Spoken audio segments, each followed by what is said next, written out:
Yeah, you already know what it is. Your boy Banz alongside Cristina. We are the Spark Up Podcast, episode 115. What's going on, everybody? What's going on, Cristina? What's poppin'? Let's get it. Let's get it. Let's get it. Let's get it. Let's Ready get to it. pod? Let's get it. I'm ready to pod. Hold on. Let me look for my buttons. Spark Up Podcast, episode 115, baby. Let's get it. Let's get it. So what's good, Cristina? How you? I am doing okay. J. Cole dropped, so you know the ears have been fed, the eargasm has been had, but I also still, I also want to make sure that everybody remembers that it's still Mental Health Awareness Month. If you don't care about Mental Health Awareness Month, any other month of the year, at least care about it now. Take care of yourself. Go out there and do what it do. Or stay home and do what it do. Self-care is most important. And while you're out there being a peach, go on and subscribe to us on YouTube. Like, share, comment.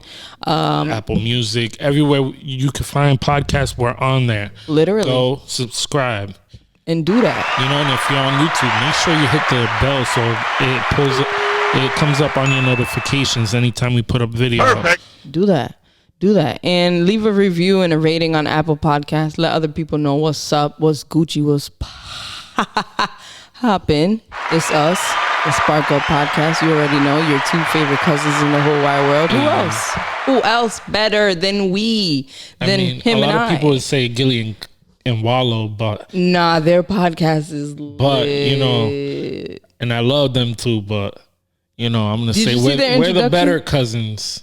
You know what I'm saying? But you know they're not real cousins, so that's how we beat them. I thought they were always cousins. No, I don't think they're blood cousins. I think they are.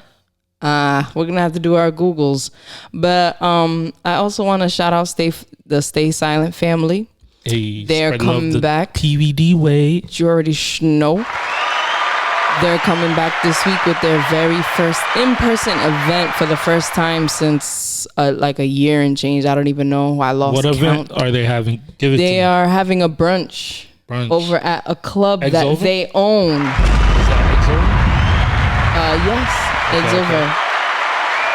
This Saturday, May 22nd. Get your tickets. If it's not sold out, I don't know, because niggas be selling out in an hour. And shout out to Jay, who we have on this episode. We had a very interesting conversation. We got to kick back with him and chop it up. I think that was the first time we got to sit down with Jay like that long. By himself, yes. By himself, yeah. Yes. Shout out to Jay. Jay's good peoples. I love him. And I want to give a quick congratulations, but a big congratulations to all the college graduates out there, class of 2021. Especially to my boo, aka Bay. I'm gonna put out her full name out here. She's gonna be mad. Shout out to Nakia Jennings. Oh, Kia, what's going on? Get it? I'm gonna give a shout out to Gabriella Pineda, Deborah Brito, Devon Johnson, Tim Bietti. Let's go. And Ashad Tillman, and good luck on all your future endeavors. Keep going. It doesn't stop. A graduation is not the cap. You know, there's no cap. So congratulations to all of 2021. Anybody else graduating, if you're graduating, congratulations to you or anybody that you know. Yes, is graduating. Yes. It was a weird one. There was a lot of. Did you see how the graduations were set up this year? No, but I mean, you're part of a special one, so it's one in a million. It is. It is. So enjoy it while you can. You know what I mean? Make it a great experience. Yes, sir. Congratulations to the class. 2021. Get that money. Get that paper. But off mic. Bands, you mentioned something that's been on my spirit for a while. It's toxicity and beauty. All right, we've been seeing. Okay, so Go ahead. Tell us where this thought is coming from. I'm gonna say like this because I feel like, I'm not mad at it, but I've been seeing it too often. Where it's like not being pointed out, where beautiful women are. Shading people for being not toxic. Like, why are we celebrating toxicity. Break it down for us. Like I've seen like top shelf woman, like prestige. Whew. And they're willing to sell out short for a toxic person. And we're doing all this, for me, like the thing is, if we're doing all this, protect women, protect women's whatever, let's completely do it, not just do it because it's fun. So if we're gonna do that, we can't be supporting toxic people, and it's just, I feel like you're beating around the bush. I'm not. I'm just saying we can't pick and choose what we like. Okay. Either we like the whole dish or we don't like it at all.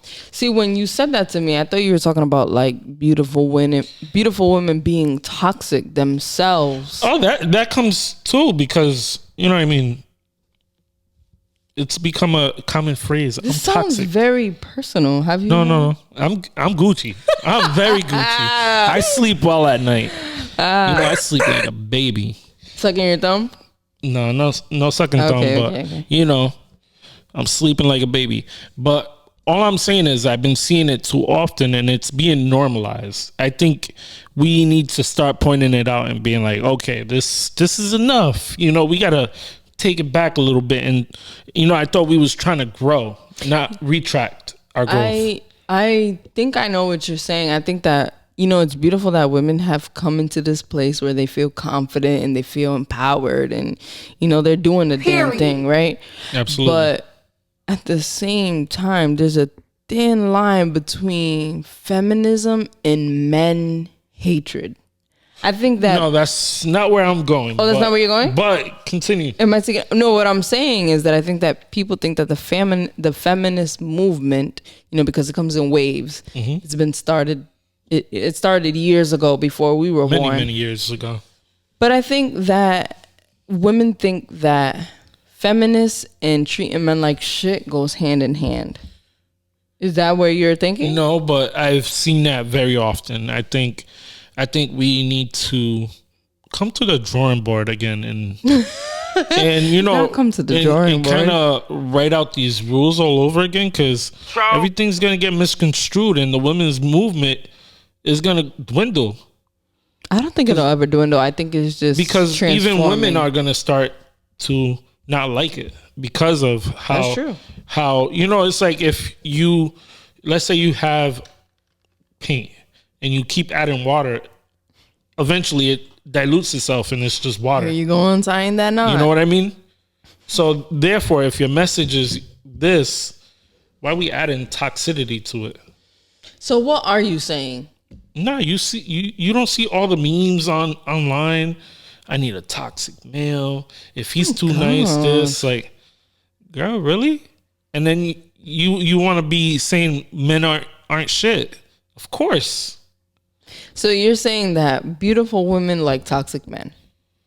Yes. Okay. And they're proving it themselves. All right. Look at all the posts. You could pull up on a Twitter right now, just hashtag toxic. Not pull up on the Twitter. Twitter is a hot ass. And this is worldwide.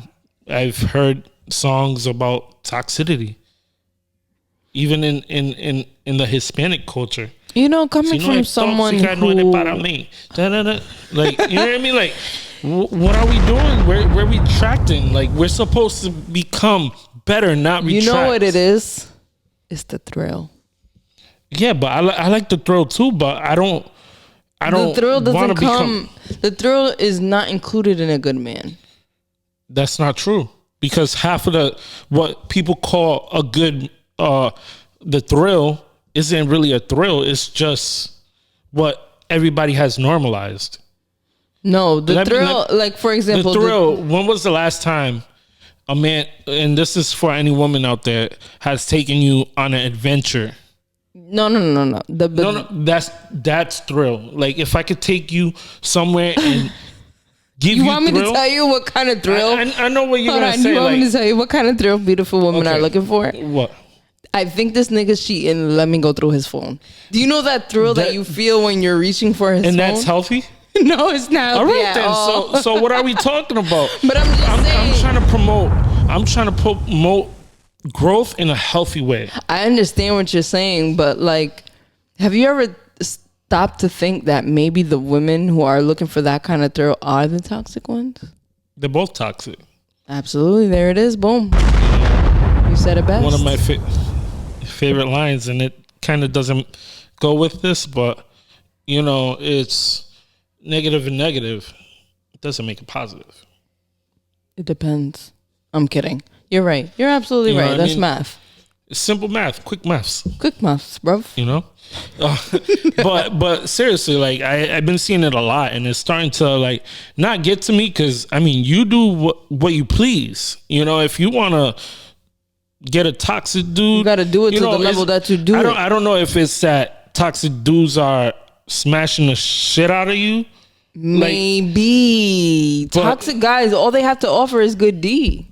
Yeah, but that only goes a long way. You're absolutely right. What if I can offer comfortability, good D, and comfortability is so boring though. Is it? Yeah, sometimes. So you rather be? I'm not speaking for the whole community. I'm just saying, like, to me, it's mind-blowing that these women are complaining about ain't shit men, but are with the ain't shit men. Yes. It doesn't make sense to me. But that's life. It just doesn't make sense to me. It's like complaining about your shitty job, me, and still being there. It's not easy to get out of things. But I don't understand if you let's say you get out of one toxic relationship. Mm-hmm. Just saying. Right. Are you trying to go through the same steps and same experiences? No, Well, that's because they're not mature yet. I've seen old women doing the same thing. Age has nothing to do with maturity, though. You're right. I've seen 40-year-old women still doing dumb shit and saying and doing the most. But I just don't understand. When do you learn to change your ways? Some people never learn. Like, and the thing that bugs me the most, these are the same women that would constantly put out men ain't shit, but you're attracting ain't shit men. Maybe those women need to go to therapy and figure it out. I recommend therapy. I really do. Speaking of recommendations to therapy, have you looked into therapy? I haven't. I don't personally. I don't think I've been on a growth journey by myself, and at this point, I don't think I need help yet. But if I do, but what if it's not help that you need? Maybe if it's just like another voice. I have a few of those voices in your head. I mean, you have multiple. Crazy. You have multiple voices in your head. You got the voice of reason. I'm not talking about those you got voices. Your devil and your angel on the side of you. You know how. I'm talking about a professional person that literally you pay to cuss you out professionally and tell you you're wrong. I cuss myself out and tell myself that I'm wrong all the time. Do. Absolutely. I just don't get. Nothing phases me, but I kind of, if something happens and I feel like, that shit was too much, I brush it off, keep walking. But that's your problem. You don't brush things off. The thing is, you deal with them, you face them. Come on, mental If I have a problem, I handle the problem. Some things are beyond me. And those above things, you? Some things I can't change, and I'm not gonna be a. You have such an easygoing life, but I feel like it's a front on the low. No, it's really what you see. I feel like you're lying, but it's fine. Okay, I mean, I got nothing to prove. That's right. Only to yourself. If I can't prove it to myself, I can't prove it to nobody else. So, respectfully. Okay. I'm trying. We're all trying to be great. God's working on everybody. Huh?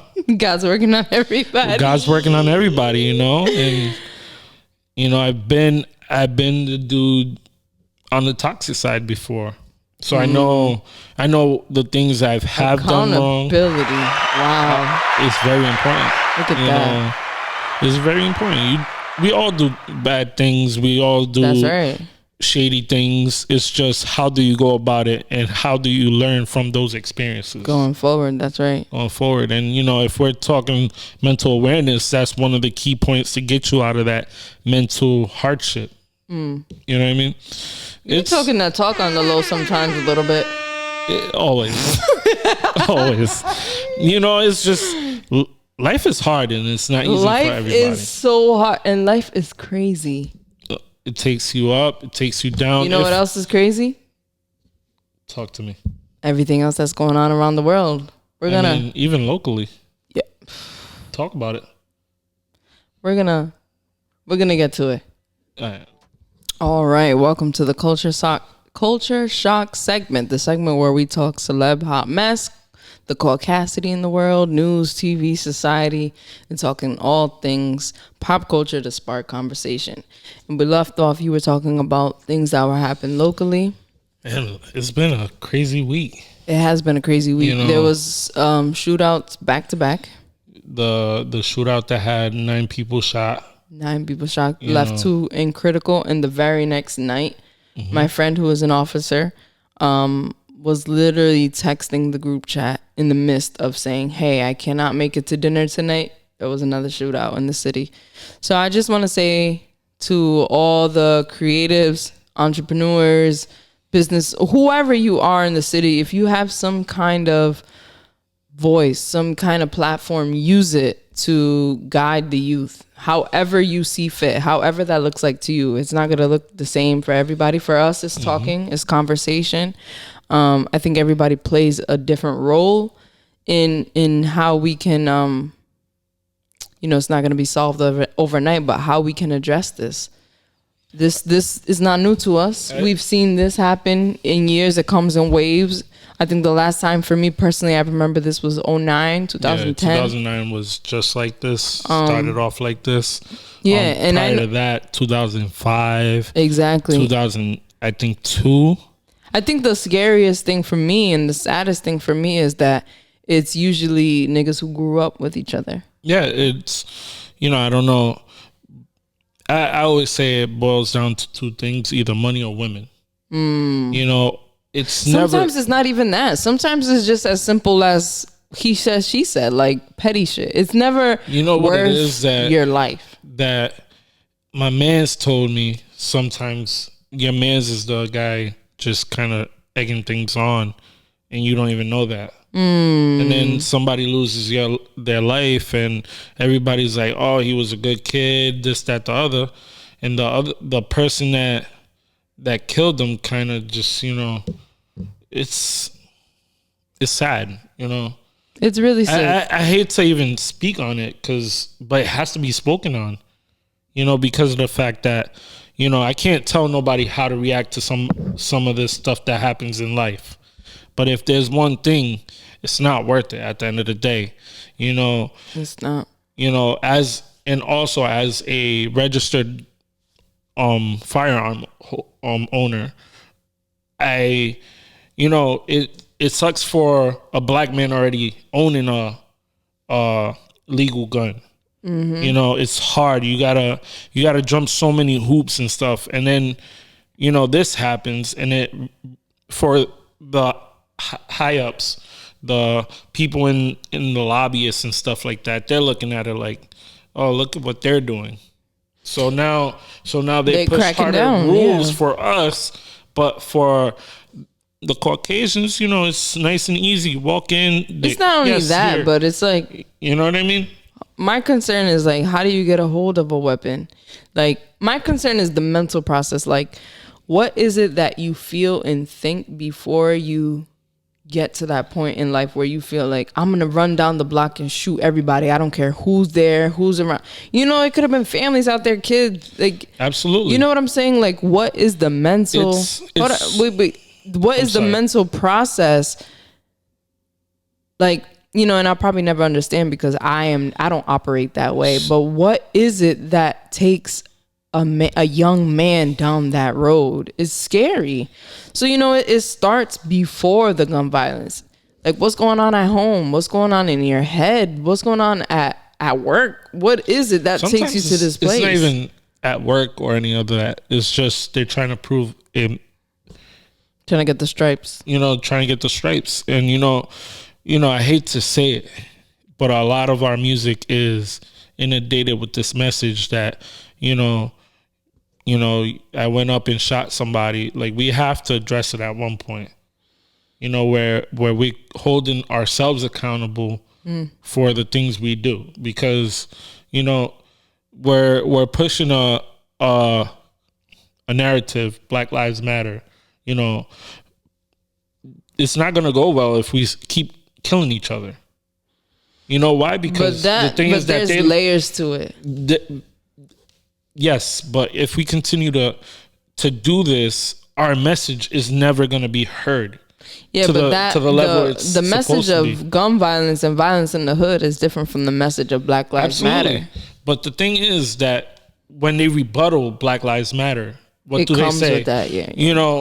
That's true. But you guys keep killing each other, so how does Black Lives Matter? And those are two separate things. Which is two separate things, but it gets bunched in. Mm-hmm. And that's what we gotta stray away from, so our message can get across. It's so hard though, because there's layers of, first of all, it's class, right? Absolutely. Poor and the rich. It's who got money, who don't. How do we get money? The resources, there's so many layers to the violence in different neighborhoods. It's not only in Providence, Rhode Island. It's everywhere. So we got to do better, though. I want everybody involved to have some healing. No matter what side you're on. I'm not a judge. I don't want to judge nobody. All I want to say is you could do better. We could all do better, and start being accountable for our own actions. Yeah. And guide each other. If you feel like somebody in your crew, outside of the violence, anything, cheating on his girlfriend or her girlfriend, or not going to school, like falling off at work, whatever it is, like, don't be afraid to be that voice of reason for your friend. I think a lot of people like to, you got to be loyal, but sometimes there's loyal to a fault. If you don't speak up and tell somebody they're doing something wrong, or you're afraid of the backlash, how they'll feel by you telling that they're doing something wrong, those little conversations, you'd be surprised how much it could change for somebody. Absolutely. And that's what we hear. That's what we do here on the Sparkle podcast. You'd be surprised what comes out of a conversation, how someone feels empowered, uplifted, encouraged, or even just given a second thought about what you're going to do and how you're going to go about it. And sometimes it just boils down to pride. Yo, that's a fact. Just pride. That's crazy. And that's so sad. J. Cole. Pride is the devil. Like, it's sad. It's really sad, and I can't act like I never been on that side. You know what I mean? Because I've done some messed up shit, but once I started opening my eyes, and, this is coming from somebody that was out there, doing the most. And half of the time, like, if I reach out to someone that was chilling with me in those days, they probably don't care about what I'm doing. They're probably, they just don't have the capacity in their head for it. They think it's like, like, at the end of the day, like, I'm riding for you at what cost? You know what I'm saying? Like, I'm riding for you at what cost? Like, we always say the bros, but are we protecting our bros? Are we really bros? Yo, that's so crazy, because Wallow said it best. I mean, not Wallow. Gilly, that's his name, right? The other guy? Yeah, Gilly the King. Let me see if I could pull it up here. He says something so poetic, and he was talking about, first of all, the violence in Philly. Yeah, it's everywhere. I can't find it right here, but basically he was saying that there's only been 150 days in the year, and there's been 175 shootings in Philly alone. That's one city. And he was basically saying, like, you could prove in the streets that you're this person, that person, by killing somebody, shooting somebody. But at the end of the day, when you're gone, you're just an Instagram post. You're just a face on a t-shirt. Hear me out. Hold on. And when you die, nobody takes care of your kids. Nobody takes care of your mom. So you leave everything behind, and all that shit that you did wasn't even worth it. What was the point? And this is just me throwing something out there. There's a few guns down, gloves up campaigns. If you really have a problem with somebody, let's get in the ring. Let's make some money off it. Get in the ring, duke it out. Everybody's cool. Everybody lives. Everybody goes on to their families. Just because if you got a problem with somebody, throw up them hands. What happened to that? I remember niggas going head to head. It's not a thing anymore. And and if it is a thing and somebody lose, the pride takes over and they come back and try to shoot you. So now it's probably better off just like staying away from an issue. And now it's to the point where now people are saying, "Oh, he's pussy. He's this. He's that." It's not pussy. You're right. It's ego. It's pride. Sometimes, that being a pussy, what they call being a pussy, saves your life. That's a fact. I found the clip right I'd here. rather live than die. So I want to play it so everybody can hear what Gilly had to say. And I love these dudes because they're OGs. They've been through that life. So now they're teaching the youth.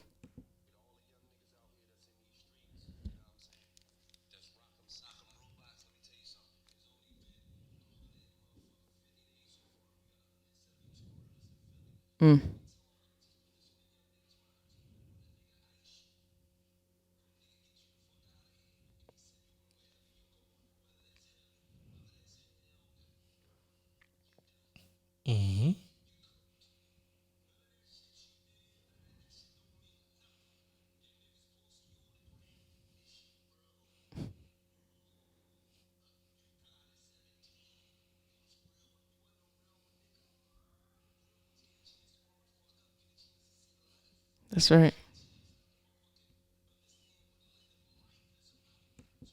He goes on, but he's saying, when I first heard that, I had goosebumps because I know guys that I grew up personally that died from this type of violence, and they died young. What's crazy? It's not worth it. That now when people die, I don't even before when I was younger, it's been going on all my life. I can tell. You can trace back. I can tell you at least over 10 people I known that got killed.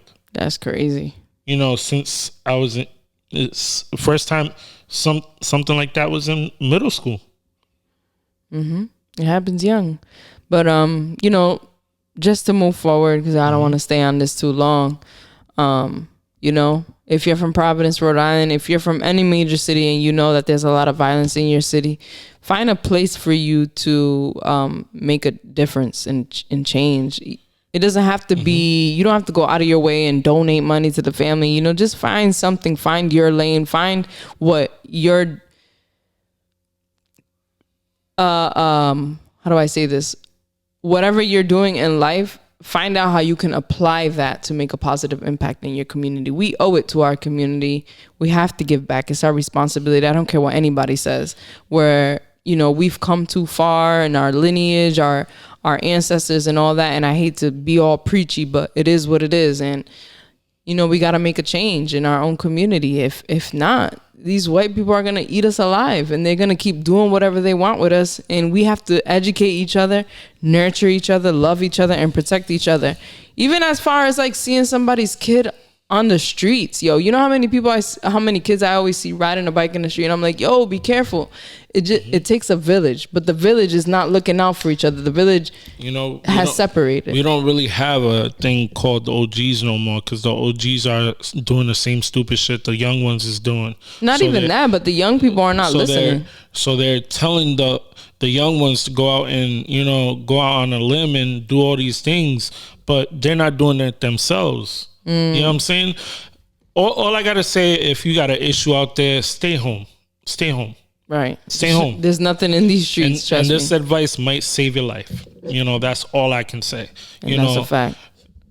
If there's anything I like to say that I'm a wise guy, not in in the way they use it, but I like to say that I'm wise.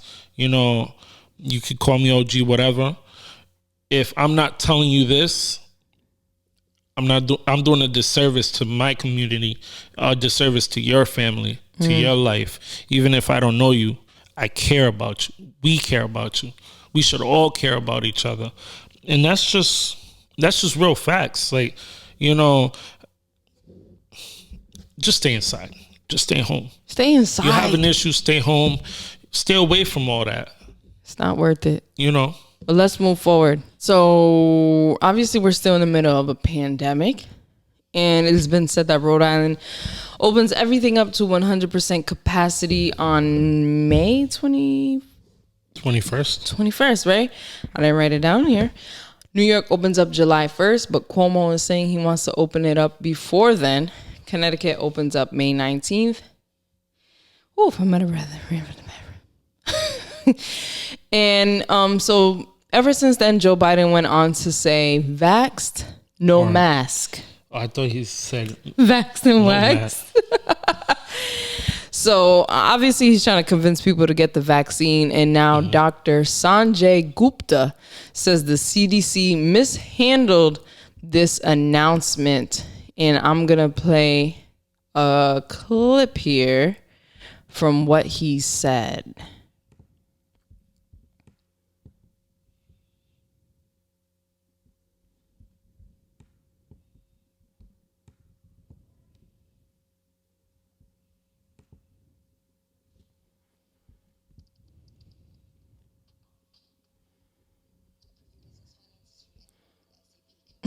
Oh, come on.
So this doctor, who is a associate chief of the neurosurgery service at the Grady Memorial Hospital in Atlanta, Georgia, associate professor of neurosurgery at the Emory University School of Medicine, and chief medical correspondent for CNN, and also a writer. So what he's basically saying is that he thinks that the CDC is sending mixed signals, and it's confusing. And I agree, because what we're seeing is the numbers go down in the pandemic, especially in Rhode Island. We've been lucky to see the numbers go down. But now, how do you tell who's vaccinated and who's not? You're not carrying not vaccine on your forehead. You could lie.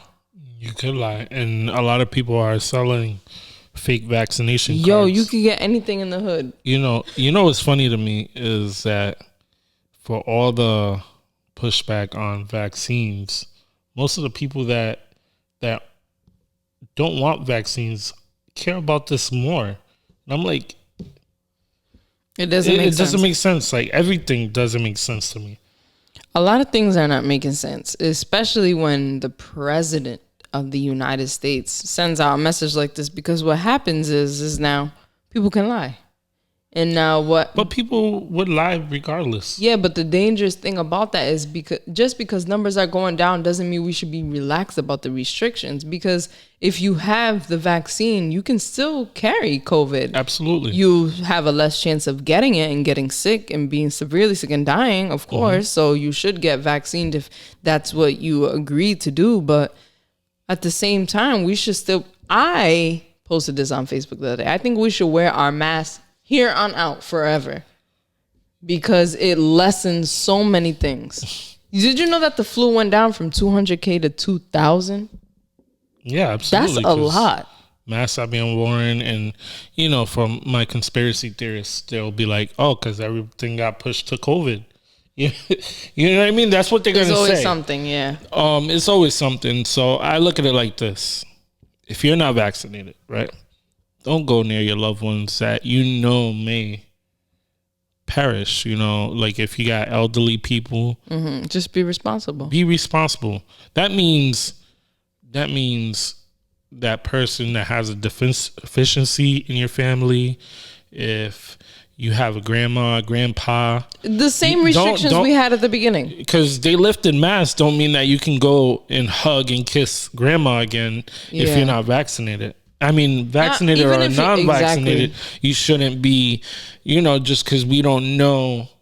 We don't know what can happen. The extent to this. So, exactly. It's just be safe. How I look at it. If you're not safe. masked. If you're not vaccinated, don't get crazy. Don't get too crazy.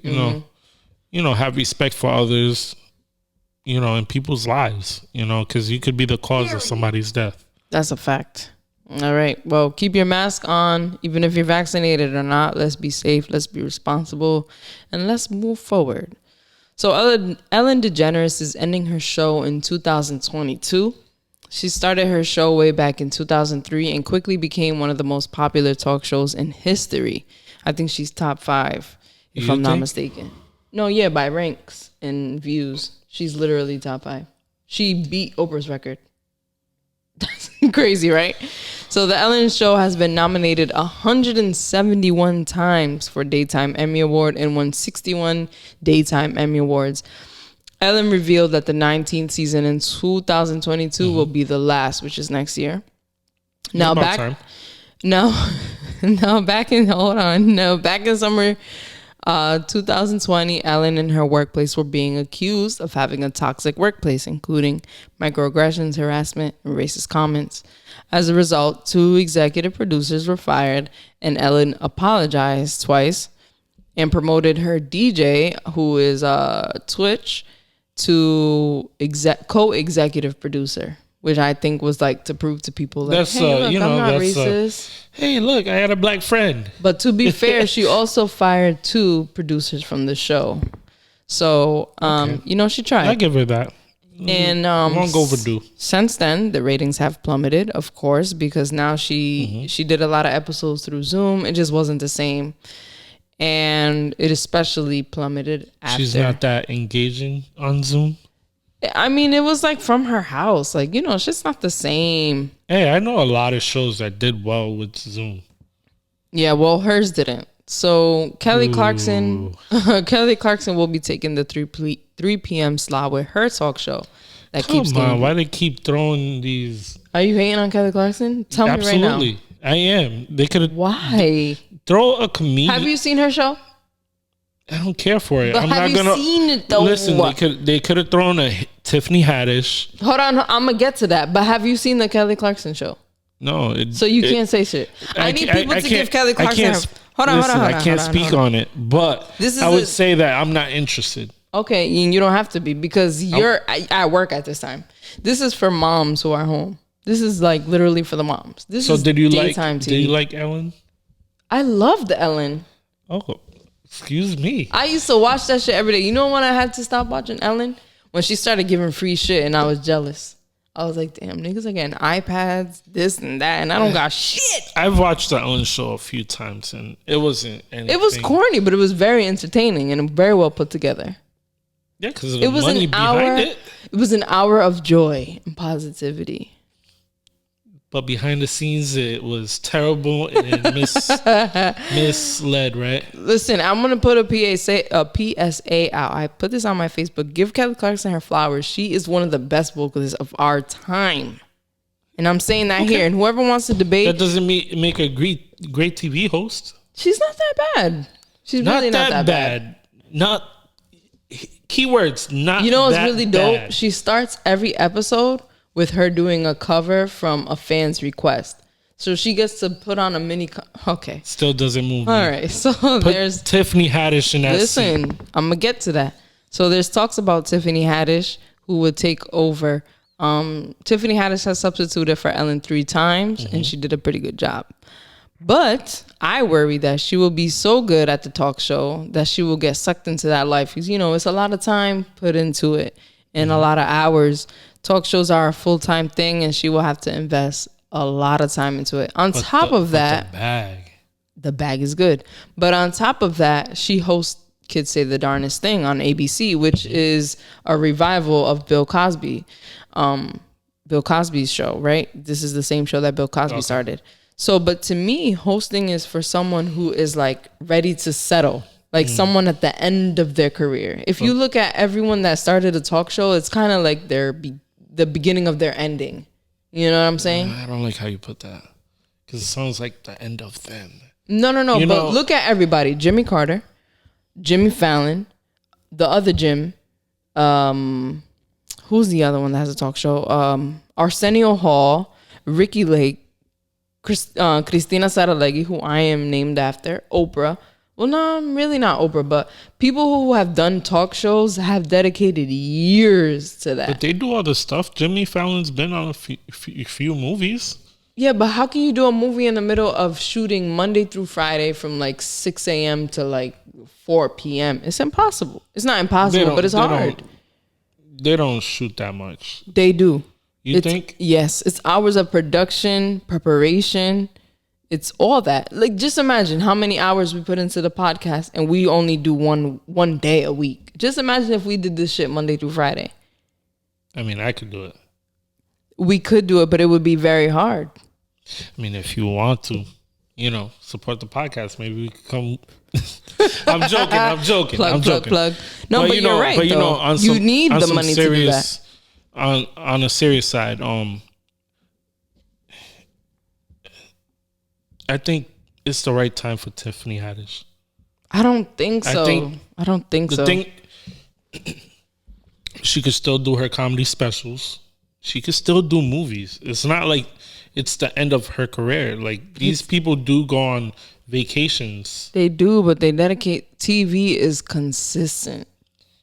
It's not going to be TV any even longer. Through the holidays. Give it 10 years. No, TV's never. No. Internet show. Even if it's internet show, it's still, you're watching it on TV. TV will never die. And to me, if Tiffany Haddish dedicates, let's say, 12 hours a day, that's mad I promise time. you, if Tiffany Haddish becomes host of that show, I'll watch it.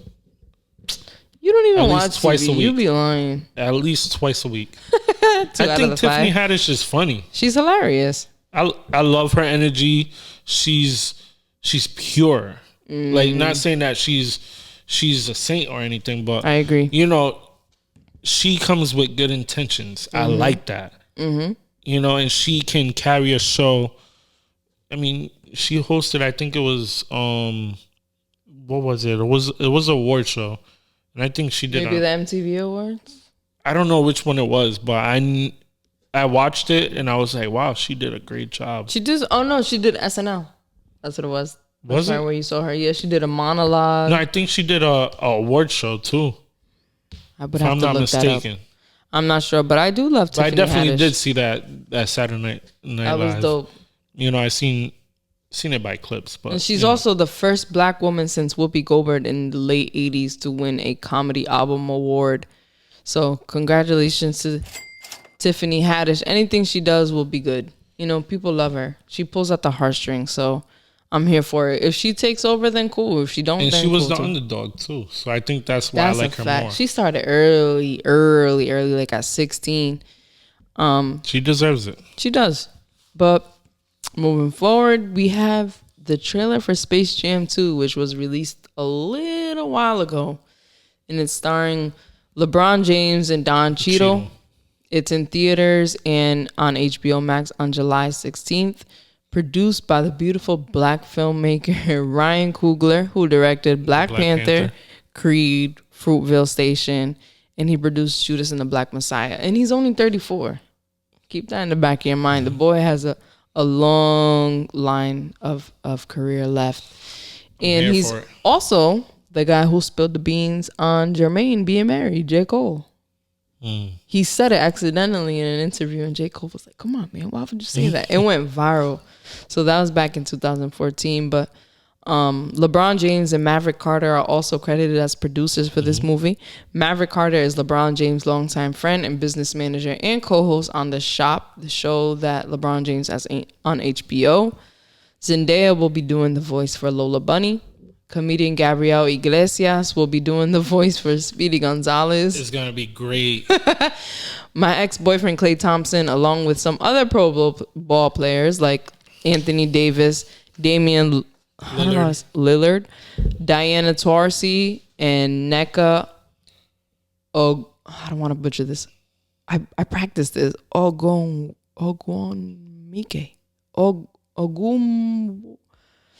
I'm so sorry. Oh my God, she's black. I don't want to mess this up.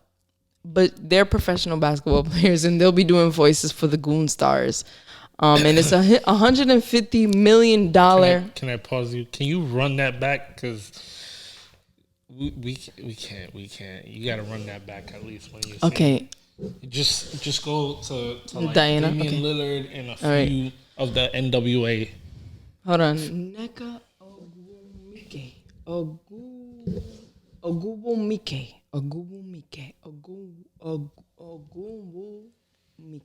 That's an African name. Okay. Where was it? Start with Lola Bunny. Zendaya will be doing the voice for Lola Bunny. Comedian Gabrielle Iglesias will be doing the voice for Speedy Gonzalez, which is hilarious. Can't wait. My ex-boyfriend Klay Thompson, along with other ball players like Anthony Davis, Damian Lillard, Diana Taurasi, and Nneka Ogwumike will be doing voices for the Goon Squad, which is the monsters. But the monsters look so different this time around. And it's $150 million budget for this movie. Holy crap. It is going to gross a lot more. That's a lot of money. It's a good investment for it. It's a good investment, but do you think it'll be good? You watched the trailer, right? Yeah, I watched the trailer. I loved it. There's also rumors that Michael Jordan will be in the movie. I'm not a fan of reboots or It's like not part twos. Yeah, right. It's not a reboot. It's a part two.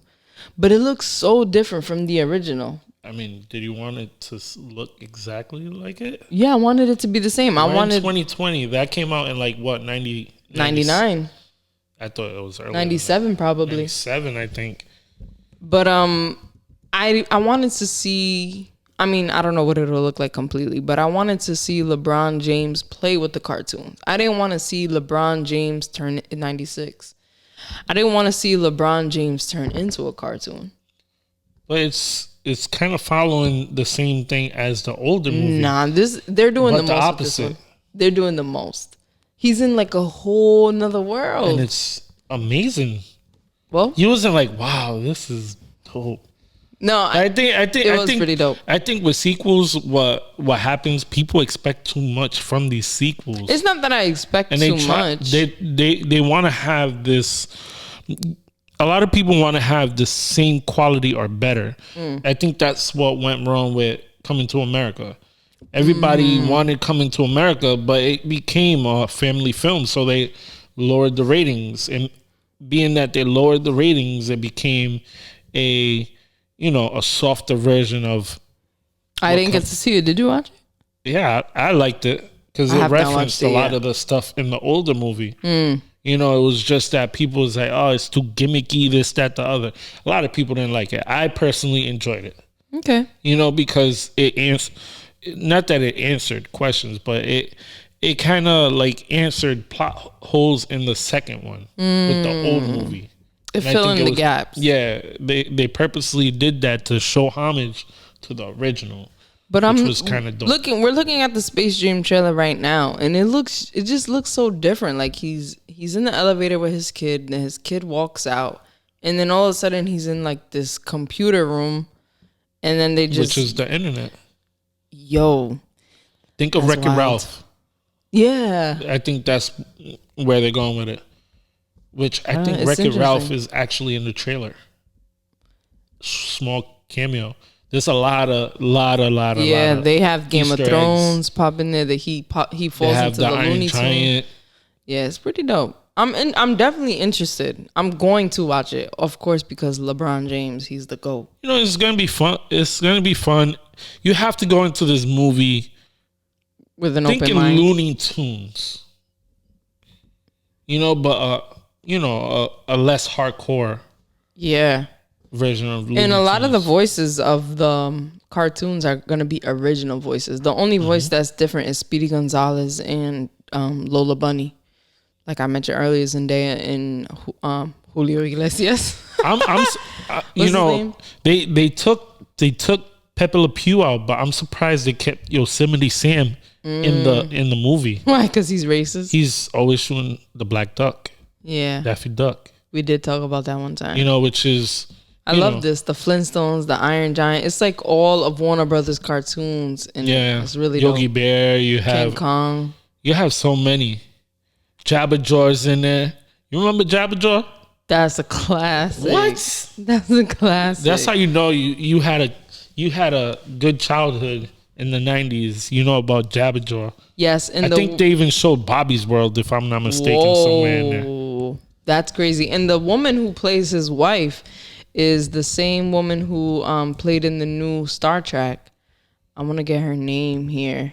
I don't want to forget her. Why she don't pop up? What's going on here? Song.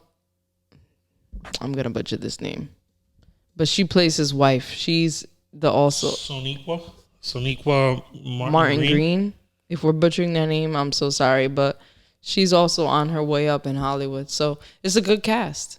And Jim Carrey's getting credit here for casting, but I don't know what he's doing in there. I didn't see him when I looked Maybe it up. He's a cartoon. A cartoon that hasn't been brought to maybe they're doing something with a character where they don't want anybody to know. It's like a surprise. That would be dope. I'm a big fan of Jim Carrey. Jim Carrey's the GOAT. Jim Carrey is the GOAT. But I'm going to move forward to The Read. This is old news, but I wanted to shed light because they're fellow podcasters. So Issa Rae started her own music label called Radio Music Empire back in 2019, which is very smart. You know, if you watch Insecure, you know that she's very into music. She loves music. And I discovered a lot of music and a lot of artists through Insecure. But now she's working with The Read. The Read will be releasing a comedy album. And I cannot wait to hear what that sounds like. I am a huge fan of The Read, a faithful fan. I listen to every single episode every week. So I can't wait to hear what Crystal and Kid Fury put together. I think the star of that, and this is just me, is Kid Fury. Kid Fury, of course. He's hilarious. He is the star. Crystal's like, but they have great chemistry. She's very hit or miss. Nah. Like sometimes she's. When's the last time you listened to a Read episode? The last time, you gave me a ride. And he was like, "Yo, listen to this." That was a long time ago. I don't try to listen to podcasts that talk about the same stuff we talk about because I don't want my perception of things to be misconstrued or influenced by somebody else. Yeah, that's true. Because it's easily. I always listen to it after we release ours. That's how I do it. After I could listen to anything, but yeah, prior I'm like I don't want to listen to anything because of the fact that it may influence. Like you remember, that's the issue I was having with the Joe Budden podcast. Yeah, that's true. But congratulations to Kid Fury and Crystal. That's a beautiful, beautiful thing happening. They had their podcast for almost for almost 8 years, I think 7 years. So it's been a while. And Issa Rae has recognized their talent, just with them being consistent and being themselves and being blackity motherfucking black. I stopped watching, and it wasn't because I didn't like their stuff, because I watched them a lot when they was on Loudspeakers Network. They're still with them. Oh, they're still with them? Mm-hmm. I used to watch them. I used to watch Brilliant Idiots. And, since they were together in the same network, it'll just pop up. So that's how I stumbled into it. And actually, yeah, it was through Brilliant Idiots, which I still listen to this day. And, their chemistry is so flawless. Yeah. Congratulations to all the podcasts that are doing it, making moves, because what you're doing is opening the doors for us. We're like the underground rappers of podcasting. Seriously. So, God willing, we'll be up there. I'm the struggling podcaster from Providence, Rhode Island, trying to make it. Period. In a podcast world, this ocean full of podcasts. Let's get it. And, it's tough out here, but we're going to swim to the other end, and we're going to make it. Just got to be consistent. You, the listener, are going to help us get there. Speaking of consistency, you know who is consistent? Jennifer Lopez. Consistently getting the dick. Whoa, Bennifer is back. Bennifer is back. Is that official? Or is that just rumor? They got caught multiple times, and they got caught holding hands. So it's looking like they're back together. Can we have the conversation now? Is it too early to jump ship like this? Because now jump ship. And I love Jennifer, but I feel like what are you going to say about my wife? I'm not gonna degrade her or anything, just so you could feel comfortable. I'm just saying, can we have the conversation? Is it too early to move on? To move on. She just literally broke up from an engagement. No. There were rumors that they broke up months ago, but she denied it. Yeah, but in the public eye, you're given. Who cares what the public thinks? This is why they put out those messages like, yeah, we decided to amicably split and part ways. It's a lie. We want to be friends. When you see a public message, they care about it.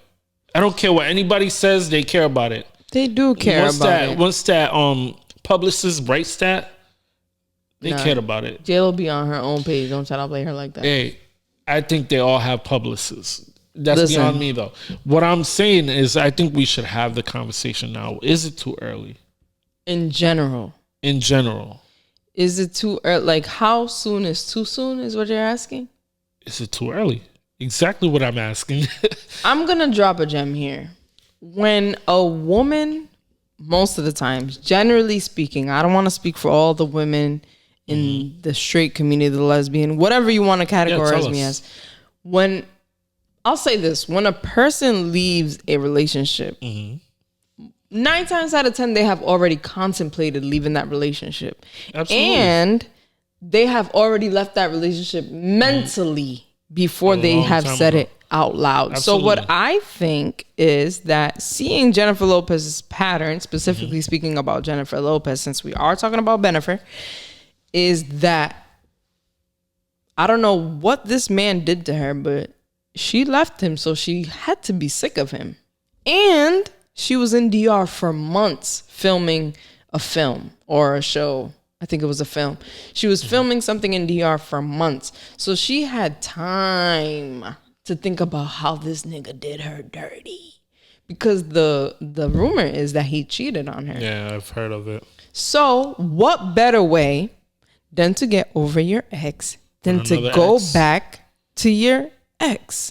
No. It doesn't, because it doesn't add on to the body count. It recycles the body count. Even worse. But you're going from an ancient nigga to another one. Ancient nigga that you had years ago. That's true, because Jennifer Garner also divorced him because that nigga wasn't shit. J-Lo's a woman of money. She don't need money Like, why is she chasing these men that she's not did chasing. Her wrong? You know what it is? I think no, it's a chase. I think she needs therapy. I don't know if she's ever taken therapy. She's never talked about therapy, but I think she needs therapy because her patterns of relationship shows that she doesn't know how to be alone. Like, she's always from one man to the next. It's like, yo, you are Jennifer Lopez. You are everything. You're a mogul. But also, money can't buy you. Her love don't cost a thing. You hear me? Well, if your love don't cost a thing, why? But that's the thing. She's lone. She has a problem, I think, with herself. J-Lo. Oh my God. Look, I'm looking into the screen. I want you to know that if you need somebody, yo estoy aquí, mami. Oh my gosh, this is crazy. Your boy Banz is here for you. You need a nice nightcap. I can make it happen. I hit all the buttons just now. You'd probably have to, take me out, but I'll make it worthwhile. Nick. I mean, she gets paid way more than me. I can't take J-Lo on a date to wherever she wants. Why can't you take her to Applebee's? We could take a walk down the beach. That's all I can offer on my end. Hey, man. But we could go to one of your private islands. Listen, we could walk the beach. I could cook you dinner. You don't know how to cook. Yes, I do. What you be cooking? I'll cook her some filet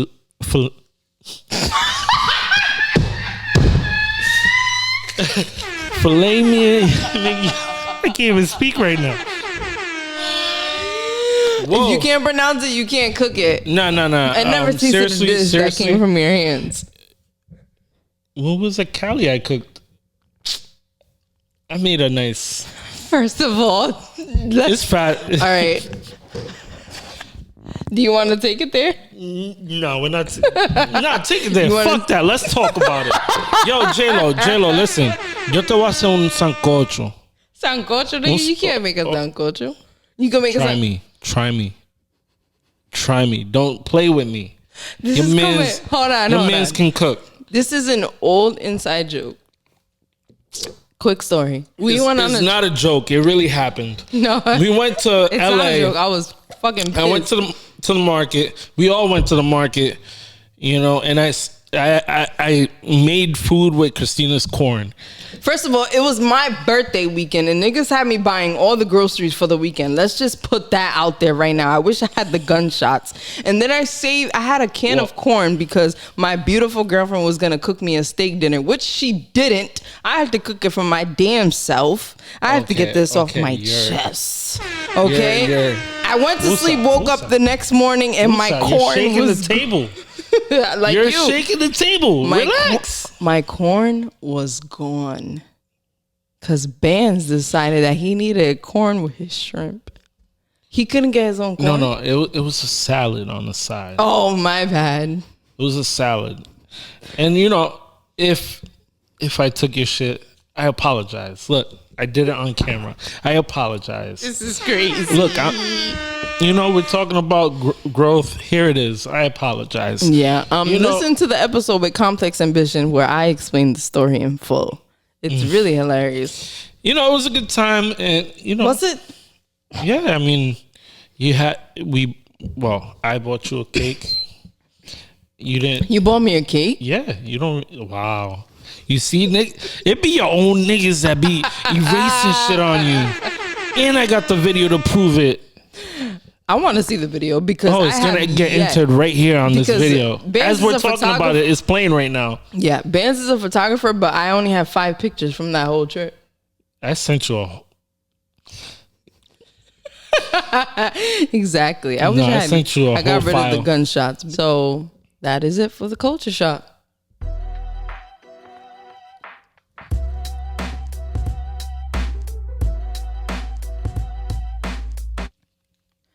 So on this episode, we got the chance to chop it up with the notable DJ, producer, writer, content creator, and owner of the most popular creative platform. What a list. Selling out 3,000 plus tickets for a day party in an hour. Let's go. You bitches could never. Shout out to the whole Stay Silent family.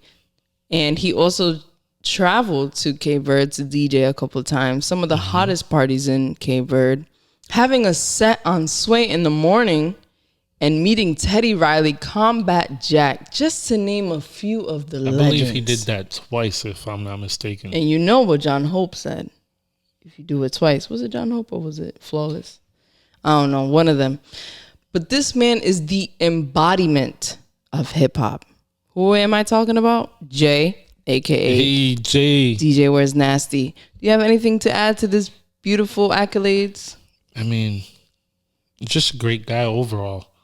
Like, you know, very approachable. You could talk to him about anything and he's willing to talk. You know, he's, no matter how much tickets they sell, he's still on the same level. He still, you know, treats you like, you know, you should be treated. So one thing I do want to add is that, you know, when we did our 4-day event, he was there every day. And every time he seen what we was doing, he would, you know, give us the pat on the back, like, "Yo, you guys are doing a great job." You know, and he talks about it on the interview. Catch the interview. Yes. Right now. Cool. So here on the Spark Up podcast, we always have guests who are the cream of the crop of what they do, whether it be locally, statewide, regionally, or internationally, because our guest is also internationally known. If you're watching us on YouTube and this face looks familiar, yes, it's the one and only. If you don't know who he is, then today you will get familiar. This man is not only an entrepreneur, a creative, a DJ, a music connoisseur, but he's also a forward thinker and someone who holds a lot of knowledge and wisdom. And we've had the pleasure to have conversations before. But today we're going to have a full conversation on record. So... on wax, I like that. Yes. Yeah, I got to keep you around, man. You like that introduction? Yeah, I like that. I'm not done. So we have with us, some of you, if you know him from back in the day, you know him as Jason, or you know him as Where's Nasty. Recently, CV Assassin. CV Assassin's before. That's before. It's old. So it's Black like Gold. Black Gold. Right? All of the above. So we have with us Jay, a.k.a. Where's Nasty. Welcome, Jay. What's good? Perfect. I don't even know what I'm doing. I gotta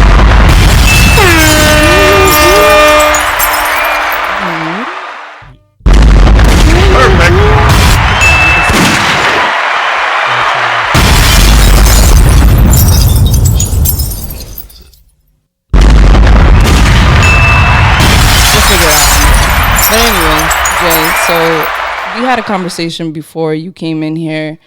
I thought you were from Pawtucket. Yeah, you're not from Pawtucket. I think we assumed that because you're Cape Verdean. So we're. I got a lot of love for Pawtucket though. But I'm from East Side, from Providence. You've been there my whole life. A lot of legends from a lot of music legends, I would say, from East Side. Shout to Johnny Osborne. Shout to DJ Lefty. D Gomes is from my hood too. A lot of people. I don't know. Drewski too. That's in LA right now. Oh, that's right. Yes, I'd be forgetting about him. I didn't know he was from the East Side. Yeah, dope. I didn't know that. I feel like I don't know. Like I feel like East Side guys. There we go.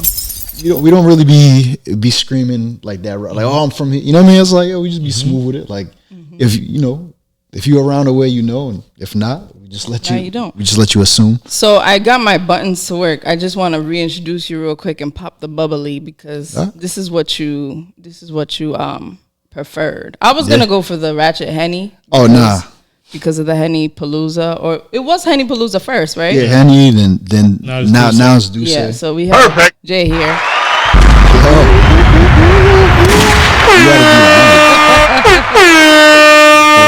You opening this? No, you gotta open it. You open it. Okay, I'll open it. So let's talk about how you that's too much pressure. You were a DJ first, right? No, honestly, I was a rapper first. So talk about that, please. So for me, I started I don't know, like my introduction into music was trying to make my own music. You know what I'm saying? So I don't know. It's weird. Like honestly, the way that I know like the Campbells of the world, the Hill Hollers, the C's, Crucial, like all these different guys is, Waleezy. A big shout to Waleezy too. Waleezy was an integral part in the music, or with me in the music too. But it was just being a rapper. You know what I'm saying? Like with a lot of these guys, like we had a lot of records together. Like talking on AIM, being on message boards and stuff like that. But okay. Hey. Nice. I had to do it on the side just in case I look like a rookie. I know that. Yeah, that's why I say you got to do it because I don't. We've been inside for a whole year, so I don't know. You forgot. Yeah, I don't know. I don't know if I'm. Do it the right way. Yeah, if I'm still there. If I'm still there with it, but I don't know. For me, that's basically how I got started. My introduction into music was through rapping. I always wanted to DJ because I grew up like seeing like the DJ Lefties of the world, DJ Bucks, later on DJ Ruckus, DJ Franchise. Like always seeing them guys, but at that time like DJing was so expensive to get into. So it's not like you could just go to your mom and say, "Yo, buy," you know what I'm saying? Buy me some turntables was expensive, but I will always still, like back in the day, like So the interesting thing about being from East Side, but being in close proximity to Pawtucket is, so if anybody knows the original Expressions, that the first one that was outside of Emerald Square Mall was in that Shaw. It used to be Shaw's Plaza in Pawtucket, which they call Store 2. It's on the Pawtucket Providence line, right? Now is like where the Ocean State Job Lot is at, right? Oh, okay. So that used to be a Shaw's back in the day, and my mother, when she would go food shopping, like I would be like, yo, I don't want to go inside the show. So it used to be Expressions and Skippy White's. So I think that was before my time. I'm a little little younger. Because there was a buffet right next to it. I'll be 30 in October. I'm 31. Oh, yeah. Wow. Okay. So we like there was a buffet, Chinese buffet. Yeah, right next to it. Exactly. Then maybe I never went there because to my mom, like the East Side was mad far because I'm from the West End. Gosh, yeah, that makes like sense. On the other side. So y'all had like Broad Street Expressions and all that. So like, you had no need to get on it. Yeah, to get on the highway and to come this way. But so for me, it's like that was like my introduction really into hip hop or whatever, because I would like. She would go to Shaw's, and then I would go into Skippy White's. Going to Skippy White's, looking at mixtapes, looking at CDs. Then I would go next door, go to Expression. I would just be bouncing back and forth between the two stores and then I might run back into Shaw's if I seen like, I know she wasn't buying me no sneakers, you know what I'm saying? But CDs I could always, for some reason my mother always bought me CDs. They were cheaper. Yeah, like way cheaper. But that was like the only thing, like I couldn't get a shirt, I couldn't get some sneakers or whatever, but I always could get a CD. Like, so, I buy like instrumental CDs or just like whatever, like mixtapes. So for me, that was really like my introduction to music. And then also my cousin Umberto, who works. Shout out to him. He works, like if you go to Stay Silent events, he works the door and all that. So he's always worked at like, he worked at Strawberries, Coconuts that turned into FYE. Jeez. So like, he used to bless me with a lot of like the sampler CDs or like the promo copies that they used to get. So, I have like all different type of CDs. And then I guess at the end of the month, they would get rid of all the old magazines. So he used to just bring me the magazines. So like for me, that's how I always tapped in with the music. Like I learned so much music from Umberto. It's crazy. Yeah, and it taps into what you do now because you do the magazines now with Stay Silent. But we'll get to that later. It's been ingrained in you. Yeah, basically. Yo. Is there anyone in your family that does music, or are you the only one? Yo, I can't say. I remember like when my mom used to get mad at me, like when I'd be like making music when I was like younger and stuff. But like you're not doing too well in school or you're getting in trouble or something. So they're like, what the hell are you doing? She'll be like, why do you even want to do, like, why are you doing this? Like, there's no, like, you don't know, like, there's nobody that does this. But to me, it was crazy because I feel like Cape Verdeans are so musically inclined. I feel like that's like, because It's like a Caribbean thing, I feel. Yeah, like it's like island African energy, you know what I'm saying? So for us, and it's, I don't know, so it's interesting because on a DJ tip, DJ Lefty is from my neighborhood too, and he's also Cape Verdean. So it's like my father used to tutor him, like even before I was born, you know what I'm saying? That is wild. So my father used to tutor Lefty like way before I was born.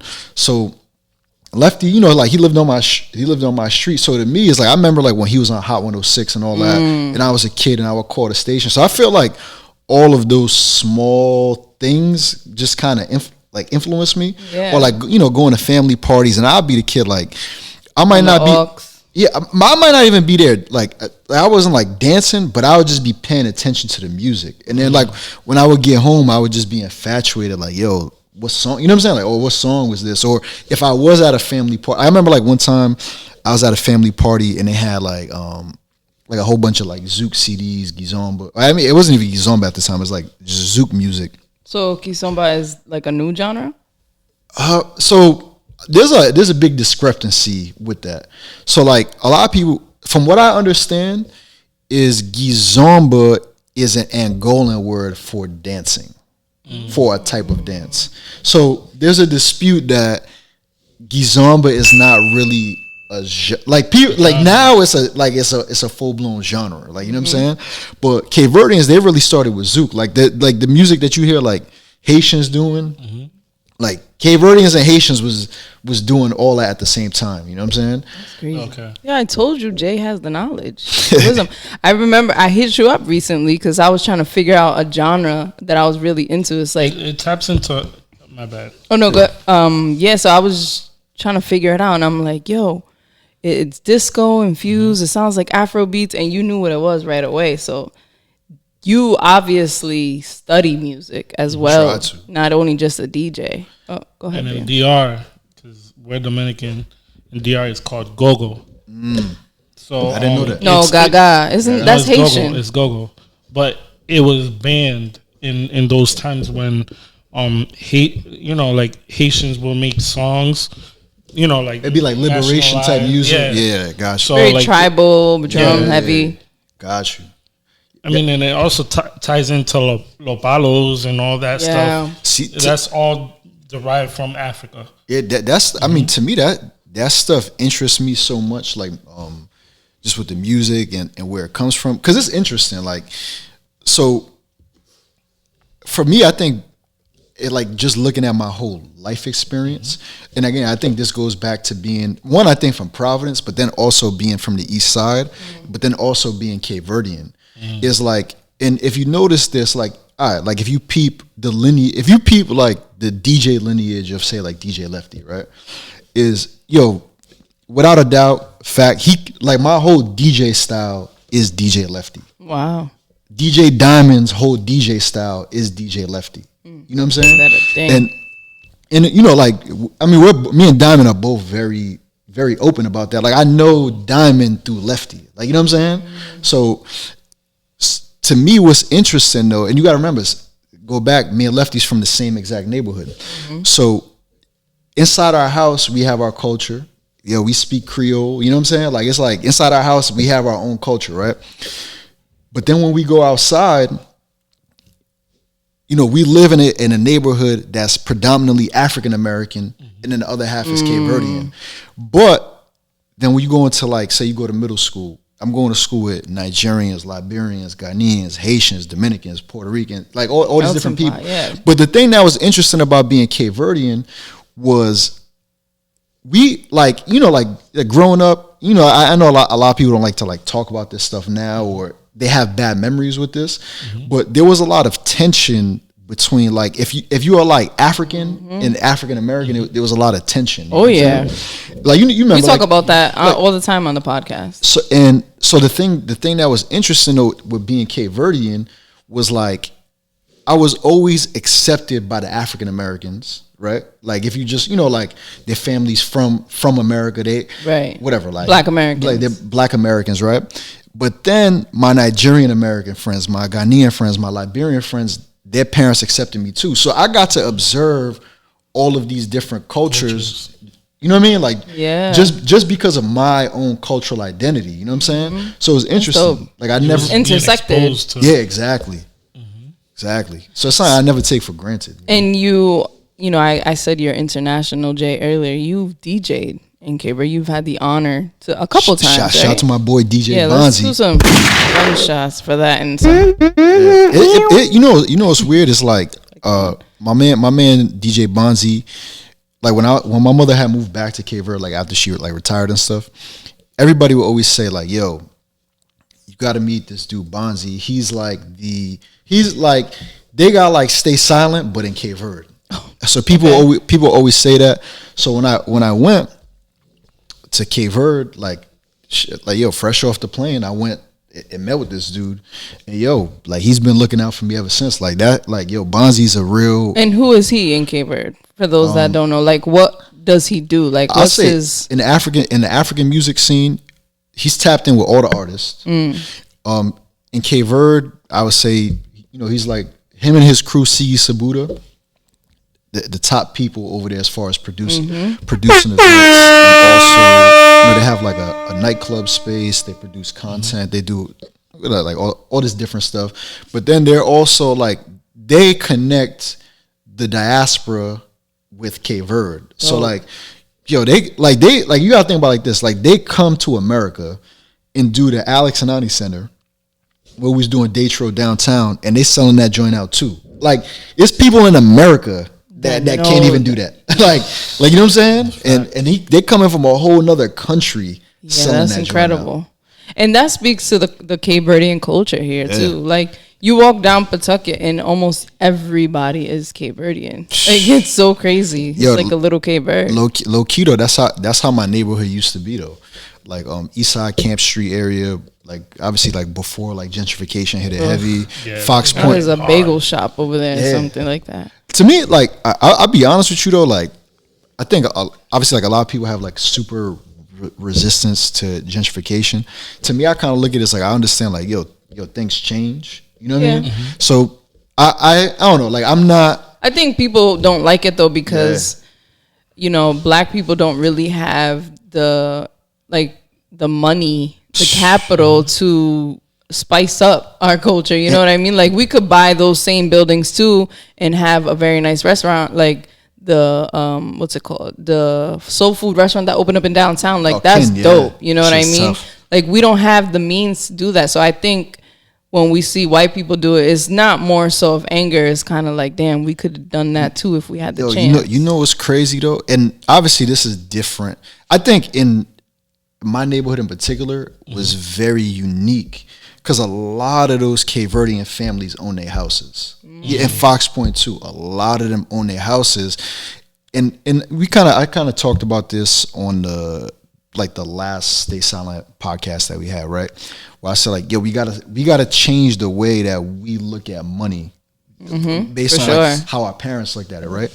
Because for us, and you know, this like even like to this day where I live at now, it's like, yo, you know, that's a crib that my father bought in the 80s. You know what I'm saying? Wow. Paid off, no mortgage, all that, right?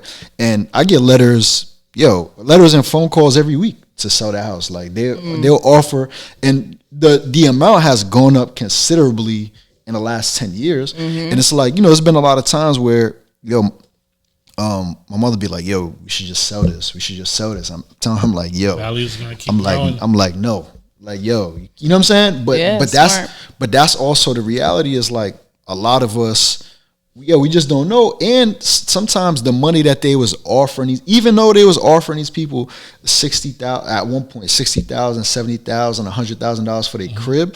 That's the most money these people ever seen at one time. So to them, it's like, oh yeah, hell yeah, I'm gonna sell this crib. Like, you know, like I would be stupid not to. So I think that's like the difficult part. Yeah, like about not knowing that there could be more. Exactly. There could be more than that. That's why I think we gotta change our minds on how we think about money and finances and a lot of this. You know what I think it is? I think we look at it because it's like all minorities look at money as, let's say, for example, 100K is unreachable. When it's not. Like that's not. Yo, but I'll say this though. I think to me, if you look at Broad Street and what Dominicans have done to Broad Street, I use Dominicans as the model. You know what I'm saying? Like, if you really see like what they have done to Broad Street, to me is crazy. Yeah. You know what I mean? So like, but the thing is, there's a disconnect between the older generation and the first American generation. Like, my uncle was a big time out here. You know, he owns two properties in Providence, one in Johnston, and you know, he owned a business, but he didn't teach us that. Yeah. You know what I'm saying? And that's no offense to him, but you got to pass down the knowledge if you want your kids to do the same. We could have owned that. You know, we could take over and build on it. So a lot of Dominicans, yes, they do have that success, but they're not passing it on to their kids, except for the family that owns Pitos and Gran Parada. Word? That's like that's family. They have a whole. They have a mob. But I think it's going to change. I also think it's like we just got to have a lot more patience with ourselves too. You know, it's like, you know, I know a lot of them family just through being family friends. Like, I know a lot of like the families that did sell their houses, and I still know some of the people that still own the houses. And it's like, just understanding that's like, yo, they might not have known, and sometimes people got to do what's best for them at the moment. So it's like true survival. Exactly. So it's like, I don't know. We got to learn to like forgive them, but also realizing it's like now it's important for us to learn and take in all that information. You know what I mean? For sure. So let's get into now you being outside, the king of outside. Think so? Yeah. Well, I mean, I've heard stories. I don't know. Wow. You started out with promoting, right? Yeah. So that to me it came from, again, going back to making music. So I never thought I was going to be a party promoter. Like, that was never my intention. So I used to, when I was in high school, I went to class school. So I used to walk by the Black Rep every day after football practice. Every day we used to walk by there. We used to like, yo, me and my boy Dan, we used to like look in the window and be like, yo, this place is mad fire. And so, you know, like one day, to me, to promote I was like looking for a way to promote my mixtape, and I don't even know what gave me the idea to throw a party. I was like, yo, we gotta throw a party to promote this mixtape. I think it was like just around the time of like, that's smart though. You go to like house parties, you go to like rec parties. Yes, so house parties. Cheers to that. Boys and Girls Club. Feel you. Exactly, Boys and Girls Club. You know what I mean? So that kind of, I feel like that kind of put the bug in me to be like, oh yeah, we should throw a party. So it was me, my boy Dan, and Sean, and you know, we were like kind of just on some, we like the only three people that was like working jobs at that time. So we gonna pool our money together. Long story short, when it comes time to like do the deposit, my boy Sean, he's like, you know, he was like the nervous one. He didn't want to do it. There's always one. Yeah, he didn't want to do it. He didn't want to do it. Wherever you at in the world, Sean, he didn't want to do it. Shout out to him. Shout out to him. So then, but my man Stan had overheard this, because this is after. So you still got bars, my man Stan. Oh, you see that? So my man Stan, so we're all you know, sitting outside of like football practice or whatever. He overhears the conversation. He's like, yo, I'll throw down. So now he's like, so Stan just comes into the fold, right? So we throw this party, yo, crazy, like, yo, hundreds and hundreds and hundreds of kids, like from all over the city. Where'd you throw the party? At the Black Rep. At the Black Rep, okay. So hundreds and hundreds of kids from all over the city go to this party, and now, you know what I'm saying? Now I'm in party promotion, because that next Monday, like, I don't know if you remember, there used to be Fat Wings on Broad Street. Shout to Tito. He sponsored our first party. I always have love for Tito for that. Like, he gave us like, I don't know, like $50 or $100 for our flyers. But so that next Monday, I go into Fat Wings, and you know, we used to have like our flyers on the counter, everywhere, on the counter and shit. And going there, boom, DJ Ruckus is in there looking at the flyers. At the time, like, you know, like, you hear names, but you don't really know what people look like. Yeah. So he's just looking at the flyer. I'm like, oh yeah, yo, that was my party. He was like, yo, I heard that shit was crazy. He's like, yo, we gotta talk.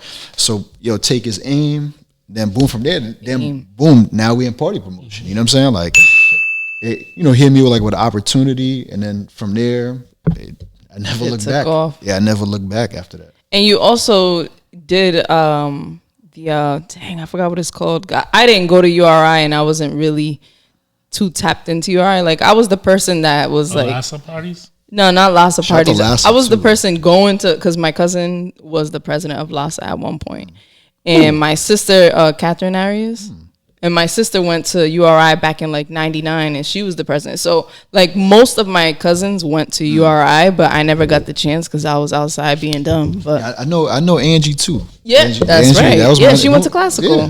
Yeah, that's my nigga. And Jabron. Yeah. Yep. And what is it called? It was kind of like podcasting before podcasting. Oh, Live from the Dorm Room. Yes. Yeah. Talk about that. So Live from the Dorm Room was on Music Fiend, which was like community radio station type joint that DJ Ruckus had in downtown Providence. So that show was me, my man Drewski, who's Drew, he's out in LA right now, works with Keep Cool, Sabrina, who's my partner in Stay Silent, and then also Bros, and then my man Waleezy.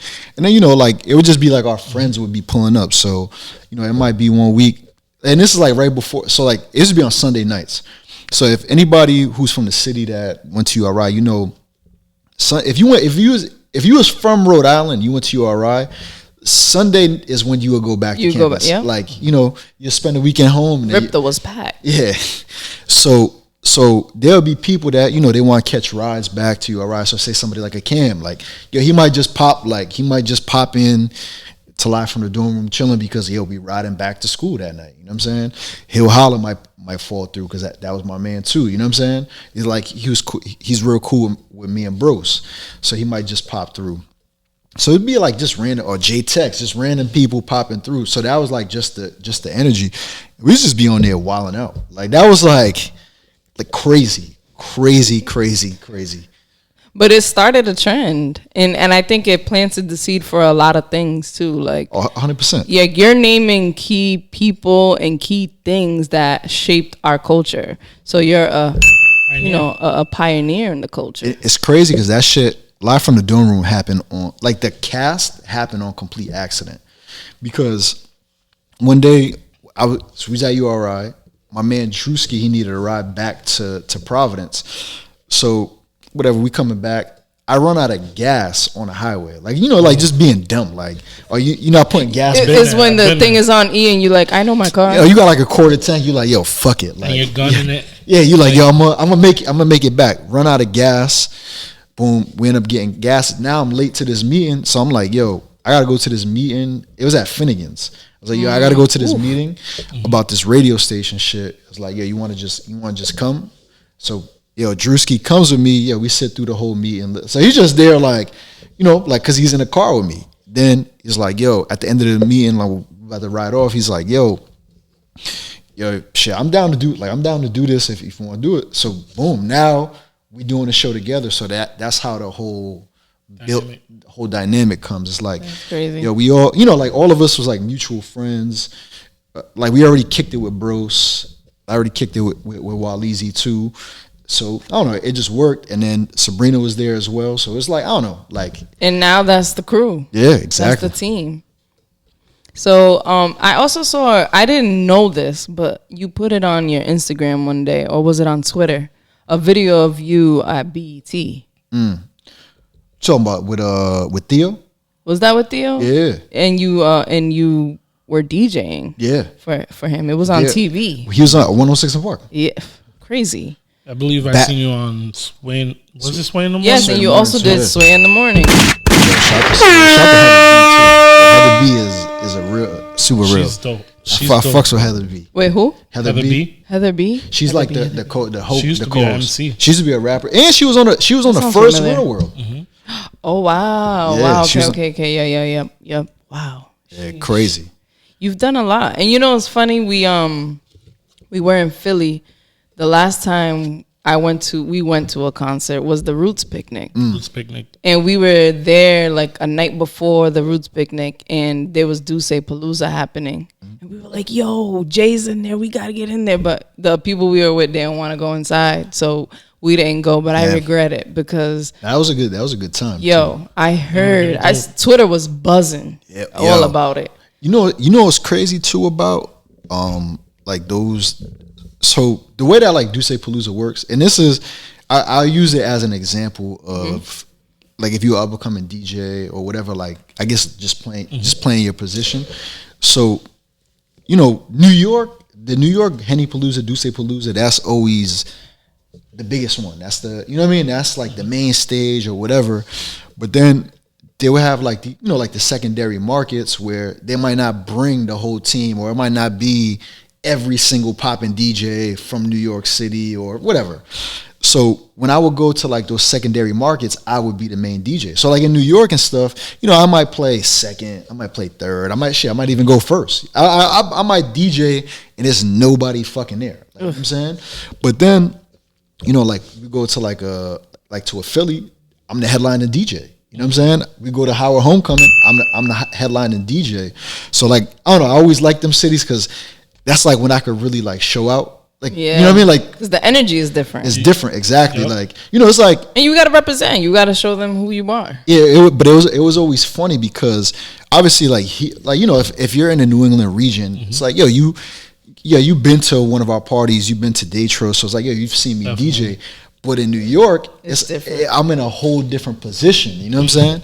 So I always used to, I don't know, it was like funny, like doing those gigs, and people would be like, "Yo, I didn't know you could DJ like that." Because they used to see me like, "Oh, this nigga might play R&B for like an hour before it really."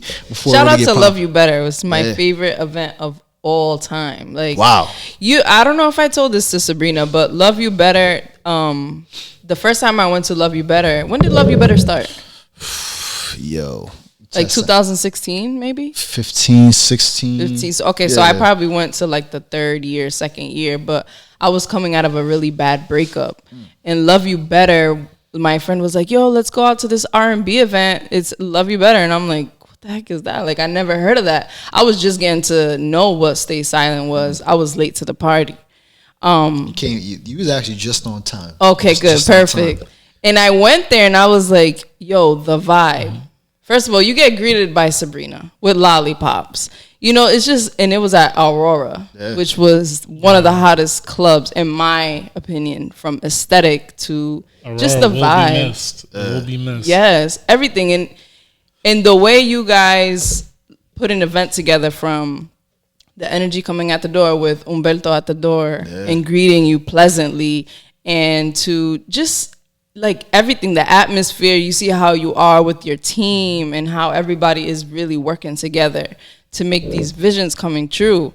And it's like, yo, how do they keep doing this? Literally everything you guys do is turning. Is that why they call you Black Gold? Nah. Yes. That was a fucking, I don't know, it was like my 7th grade teacher. I don't even know what class that nigga taught. 7th grade teacher though, like he I don't know, he would be like, I would always be talking with the girls talking to me. He's like, yo, you like Black Gold. They all want you. I'm like, this nigga is crazy. That is hilarious. Yeah, this nigga, yo. But yeah, so you have, go ahead, Banz. I wanted to say, what's crazy about Aurora? That it's a full circle moment for you, because Aurora used to be the Black Rep. Yeah, 100%. And like just the history you had in that place speaks a lot. I'm not gonna hold you, like, the whole experience, even FET, right? Because like the dude who started FET, the dude who started Black Rep and Sound Session, right, is the same dude that started FET, Don King. Like, he's like the architect, the visionary behind FET. Like, he's not with them no more, but he's he really built that place, like the whole vision, the culture of what it was going to be, all that, right? And so he's also, so when we start doing events at Fest, so you talking about early day trails, 808s and twerk tapes, fucking Shiny Suit Party, all these different like events and stuff.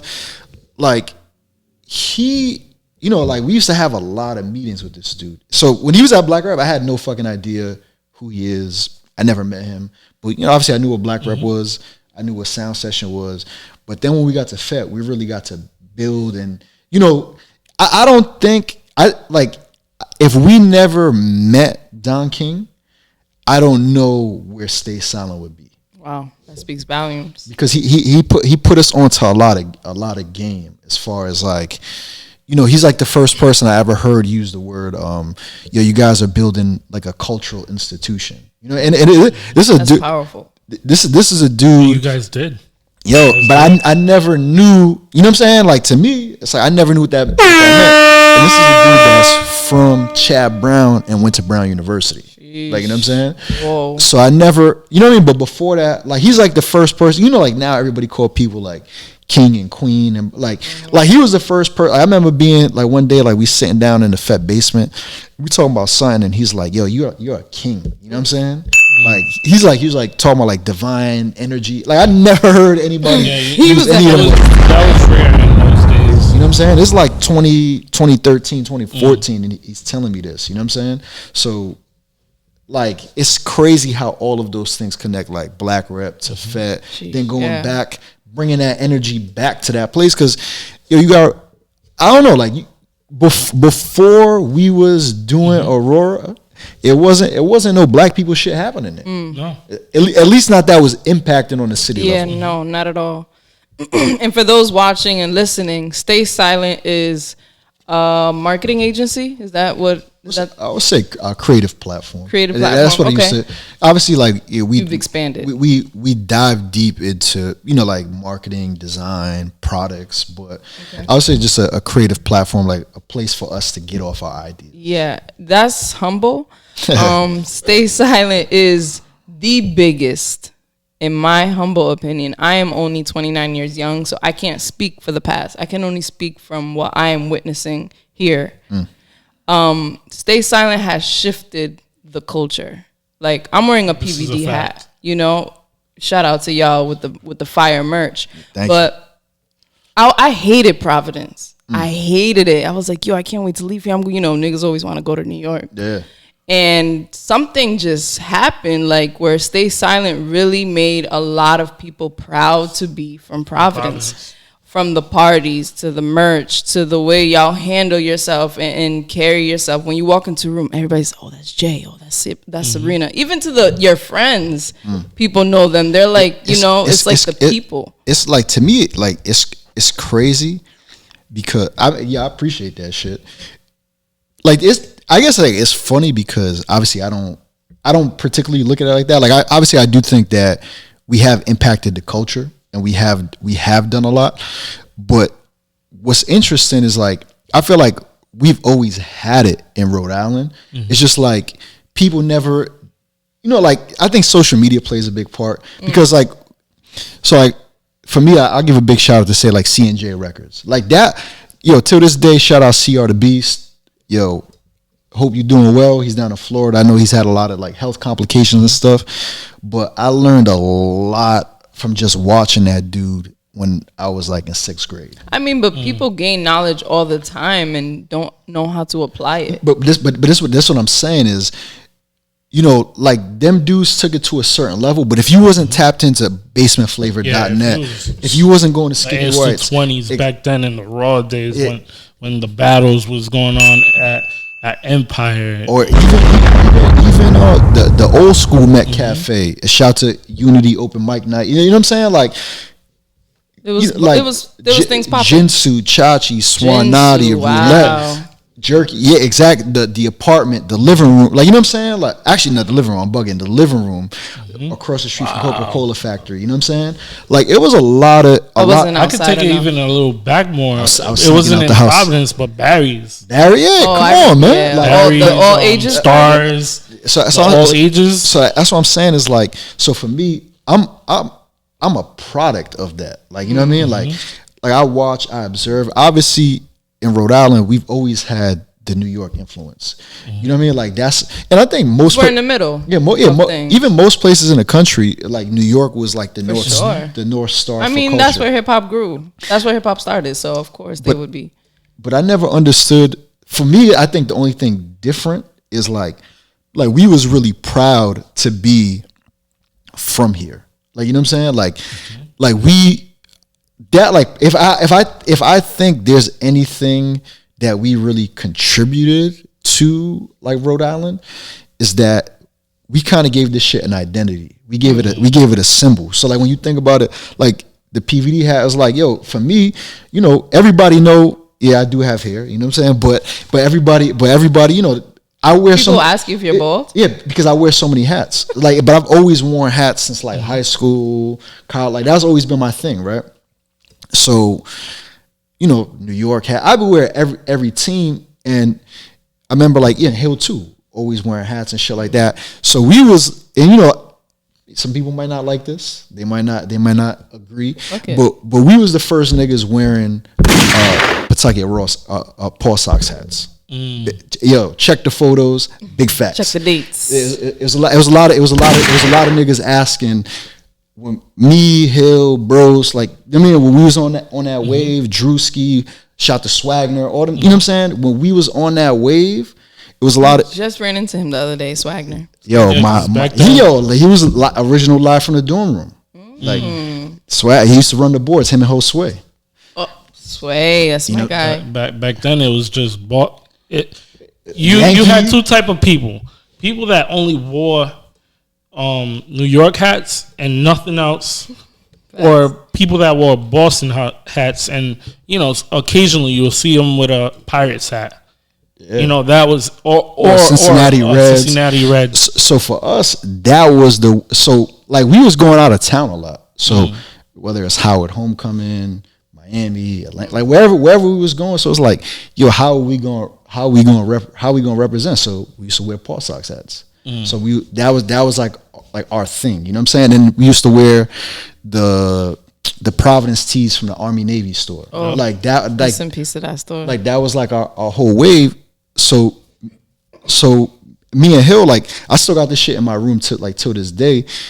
So originally me and Hill we was trying to make a PVD hat. So I have the original sample. That hat is terrible. Like what's wrong with it? Me, like the fit, the embroidery. Like me and him still laugh about this shit till this day. And you still have it? I still have it, but it's funny because on the inside of the hat it says WN and 8XHH, right? So that was like the first PVD hat. So then, you know, we go off. Hill does the PVD jersey. I do the PVD hats.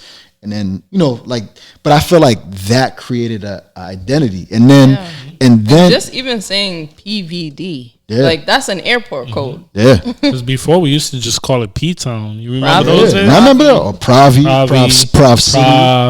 You know what I'm saying? Like you remember the DVD, the DVDs back in the day, Prav City to Mars. R.I.P. my man Bingo. You know what I'm saying? Yeah. So it's like all of that, like for me, that's what I think we really did was gave niggas an identity that they could be proud of to represent. And then a reference point, because people, like to me, you know, people would be like, well, yo, New York got this. You know, when you go to New York, it's like, yo, I go here, I go here. Any city you go just to. Just in the food too, like pizza, right? They got the best pizza, which is a lie. So you're fighting at me. I think we have the best pizza. I'm saying. Yo, I know a few. You know a few spots? I mean, not even. You don't even need to go too crazy. Cecilia's beats a lot of the places in New York. And when I went to New York, I tasted a few spots, and I was like, wow, we have better pizza at home. Yeah. But shout out to our New York listeners. Yeah, shout to New York. But that's all I'm saying is I think that like we gave people a reference point, but I think social media also does have a big part to play with that because it's like, you know, Rhode Island niggas always been going out of town. Rhode Island niggas always been getting money. Rhode Island people been doing a lot of stuff, but there was nowhere that you could see it. So even people in the city, it's like, yo, if you from South Side, you really don't know what's going on the East Side. If you from Chad Brown, you don't really know what's going on in Pawtucket. If you from EP, you know what I'm saying? You don't really know what's going on. Unless you're going on CF. But to me, there's been a lot of people that have done legendary and monumental stuff. Like, you know how many legendary DJs I meet that like, you know, I'm from Providence, Rhode Island, and they immediately got a story or Joe Vaughn's, or I remember I used to go to Big Daddy's back in the day, or you know what I'm saying? Or like, I remember one time I was DJing All-Star Weekend in Toronto, right? We in the airport. That's a flex. In the airport, it's like fucking 6 o'clock in the morning. yo, I see DJ Camilo. I'm like, oh shit. I'm like, oh shit. So we talking about, I'm like, yo, I'm a big, like, I always listen to you when I go to New York. So, yo, where you from? I'm like, yo, I'm from Providence. Oh, what you out here for? I was DJing 40 ounce bounce in Toronto. And so he's like, yo, 40's my man, blah, blah, this and that third. He was like, yo, I got a cousin that lives in CF in Central Falls. But my barber always always tells me this shit. It's like, yo, DJ Camilo used to come stay with her and thing. Like, so like, you know what I mean? Like, you would never think that. You would never ever think that. You would never ever. But it's so many people. I remember like, yo, one time me and Hill had a meeting with fucking Sycamore. That does like all the fucking Cactus Jack, Travis Scott shit, right? So we said, and then you had Travis Scott's DJ out here, Chase B, yeah, like, yeah. So it's like, yo, we said, put that over there, please. Got you. Wow, you brought two. Hey, special. This is a special occasion here. How y'all want to do this? Get that other one out of here. Yeah. But so like, yo, we having a meeting with Sycamore, and yo, the whole meeting goes by, right? At the end of the meeting, he's like, yo, you know I fuck with you guys. He was like, yo, I used to do like, I'm real close with the Hilfiger family, and because Hilfiger, like Tom, brand, like Tom, because I guess their daughter. Shit. I mean, their son used to rap. Rich Hill, right? He used to be a rapper. And Sycamore used to work. Would we know music from him? Or? If he was heavy in the blog era, that you might. But so there was like, yo, well, he used to like work with Rich Hill, but he was like, yo, their youngest daughter used to go to college out there, the University of Rhode Island. We're like, yo, that's where we went to school at.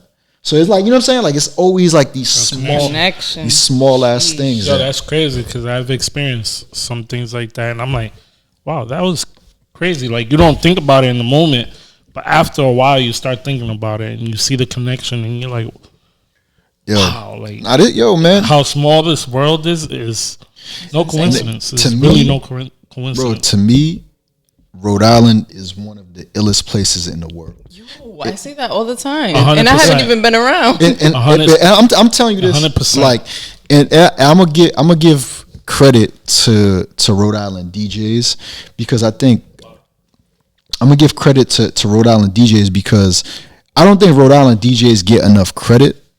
And I'm not even talking about myself. I'm talking, you know what I'm saying? Like, overall. Yeah, overall. Yep. Like, overall. I don't think Rhode Island DJs get enough credit for how talented they are and how much music that they have to know how to play, because that's not the case everywhere you go.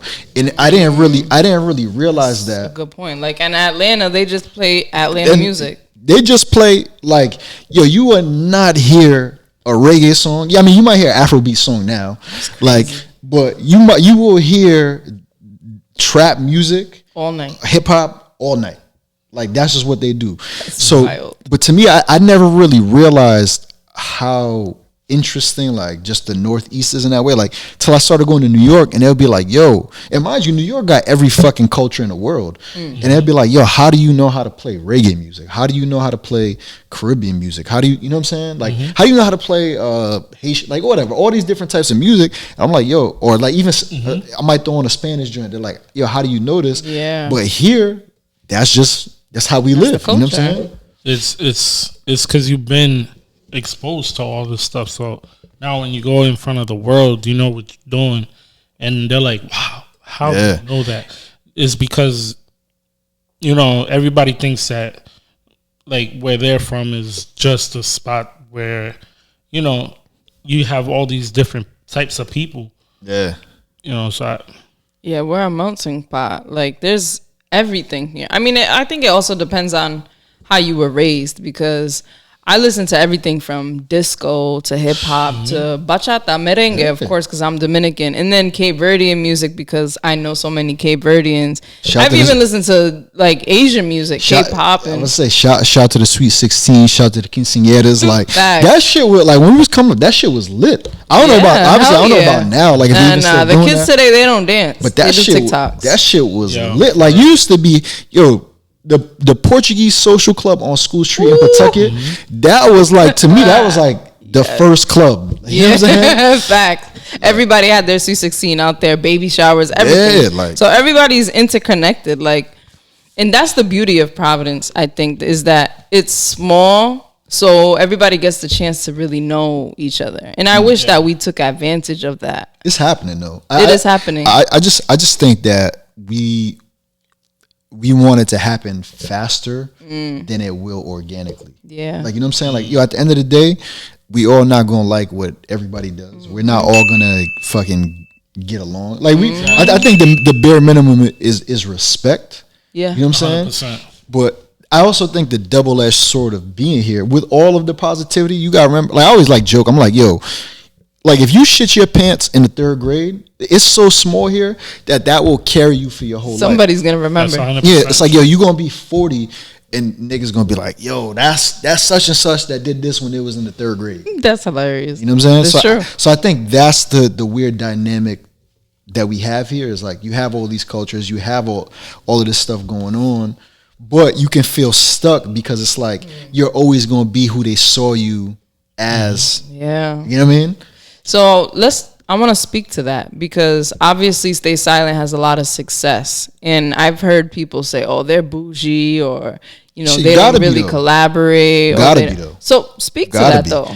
Because like, yo, to me, I think it's at the end of the day, you got to protect your identity, your brand, and your work. That's what I say. Because I feel like, dang, Sabrina don't fuck with me. But I understand now that you have to be selective, especially with the whole thing that happened with the trademarking and getting to know your business. You have to, it's energy too. Like not everybody means well. But go ahead. I think you hit it. I think you hit it on the head perfectly. But even outside of energy, it's like, yo, I think you have to build your identity of what you are and what you stand for. So like, yo, even to get to this point to where we at, like I think now there's a clear identity. People know what Stay Silent is. But why would you be collaborating with somebody early on when you don't have much? None of us have an identity. Like, you know what I'm saying? But I think at the end of the day, it's like to me, and this is I guess like what's always driven me, and I'll say a lot of the people that I'm around, right, is we trying to do this shit at a high level. So at the end of the day, we proud to be from Rhode Island and represent the cultures that we represent. But at the same time, it's like I want like, when you go to New York, you go to LA, you go to DC, you go to these different places. It's like, it's we all at the same place. Yeah. And I think our selectiveness has shown that. Like if you really like, I remember shout out to my homegirl Allie Fallen Cargo. Hey, she was on the show. Yo, I love Allie. I fucking love Allie. She's one of the realest souls. Whew, my sister. Like I could talk to her for like 3-4 hours like straight. Dope. But one day, like, so she was like heavy on her design team, right? Mm-hmm. And she had drawn like this like family tree of like Stay Silent, like of everybody that's like connected with each other. And so when you see that, like to me, like seeing that and just being like, yo, if you've seen everything that all of these people have going on to do, like, you gotta remember, like the nigga who was designing our fucking flyers or created the brand identity, created the logo, did the PVD script, you know what I'm saying? All this stuff. Like, this dude just did a Nike dunk. You know what I'm saying? Like shoes. I remember I hit up Drew and I'm like, yo, bro, like the day when them dunks came out, I'm like, yo, we used to collect these, bro. Like, you're designing you know what I'm saying? We used to collect it. Like when we was in fucking high school, this is what we was going crazy over. Like, I don't think people really realize how crazy that is. It's crazy. Like, you know what I'm saying? It's out of this world. So, like, it's unimaginable. And it's not just with him. It's like when I'm in Atlanta and I see fucking hop. So when you see hip hop, right? So when you look at all the old Rockefeller CDs, it says hip hop since 19 whatever, right? And see him like, yo, wow, shit, you hop. And he's like Maul's brother from Joe Budden podcast and all that shit, right? And he's Biggs' brother too, that started Rockefeller, right? I didn't know that. Kanye's old manager. Okay. I see I see him. We're like, yo, hop, oh shit, yo, like, yo, big fan of all your work, like we like fanning out, right? And I said, yo, where y'all from? We from Providence. He's like, yo, y'all know Hill? Like, yo, like tell Hill like, yo, he need to drop that music. And this is a nigga that worked with Kanye telling me I got to tell my best friend that he got to drop music. Like, that's wild. So, you know what I mean? You continue to look at all these different people. You look at, like, say, yo, with Cam, remember fucking meeting Teddy Riley in Atlanta. Yo, we talking with Teddy Riley for like fucking half an hour. And he's like, yo, you remind me of Heavy D. Like, saying it. Like, he's just saying, he's like, yo, it's something about you that remind me. It's not because he's heavy. No, he's saying it's something. He said it's Shout out to Cam. I love Cam. Shout out to Cam. He said it's something about your energy. And Cam has lost a lot of weight. Yeah. I've been peeping. He's been working. Crazy shape right now. Doing jump ropes in the basketball court. Motivating. He's bringing sexy back. Yo, but you know what I mean? Being there with Teddy Riley, like, we just like, yo, Teddy Riley is talking with us for half an hour. And he's telling... A legend. He's telling us... And mind you, the dude, like, you know what Organized Noise is? Sounds familiar. They produced for TLC, oh wow, Outkast, that's all enough that. right there. One of the dudes from Organized Noise is there with us. We so starstruck over Teddy Riley that we don't even like, you know, like he's just like another dude that's there, right? Wow. And he's telling us that, or you saying like, with, you know, I've been with. This was in Atlanta. This is in Atlanta. I've been travel with Sabrina many places where I'm like just on some sidekick. I'm nobody, and they like, yo, fucking, you know, she's working with DJ Paul from 3 6 Mafia. Like, I'm, you know what I'm saying? Like being because she had a marketing job before. Yeah, like, you know what I mean? Like lit, like going crazy with that shit. So yeah, and that's how you met Peralta, right? Yeah, exactly. So I look at all of these different people and what they've gone on. What they've gone on to do, and it's like, yo, it all makes, I don't know, to me it all makes sense. So like, to me, it's like the fucking, yo, when you look at the Bulls, you know what I mean, back-to-back three-piece. That's how I look at this shit. It's like, yo, everybody gotta be top notch on a high level, hey, man. Yeah, so I want to ask, this is going to be the most important question, because I know you're a hip-hop head. Oh, boy. What is hip-hop to you? Yo, hip-hop to me is, I mean, I guess it's cliche to say it's like it's a way of life, but it's like it's a living, breathing thing at the end of the day. It's like, because people, I think, like me, how I look at hip hop is like, it's multi-dimensional. It's like, it's the way you dress, it's the way you wear your jeans, it's the way you talk, it's the music. Like, it's not just like, it's a lifestyle. Like, to me, like my favorite rappers, they have everything. It's not just like, Who's your favorite rapper of all time? Of all time. That's a tough question. That's like, you know, so no matter the era. So I don't particularly look at it as like one artist and all their body of work. I look at it as like a particular, like one particular album with a space and time. So Cameron, Come Home With Me, to me, that's the best rapper ever. Cameron, Come Home With Me, that's the best rapper ever. I didn't expect that from style to what he was talking about and all that. Movement. Best rapper ever. But then, you know, I look at, say, Nas. Like, just to me, Nas is the embodiment of what hip hop is. Yeah. Like Fred, like from the haircut to the clothes, even to his story, like how he was raised and everything. Exactly. Obviously, like, yo, growing up, Jay-Z. You know what I mean? Like,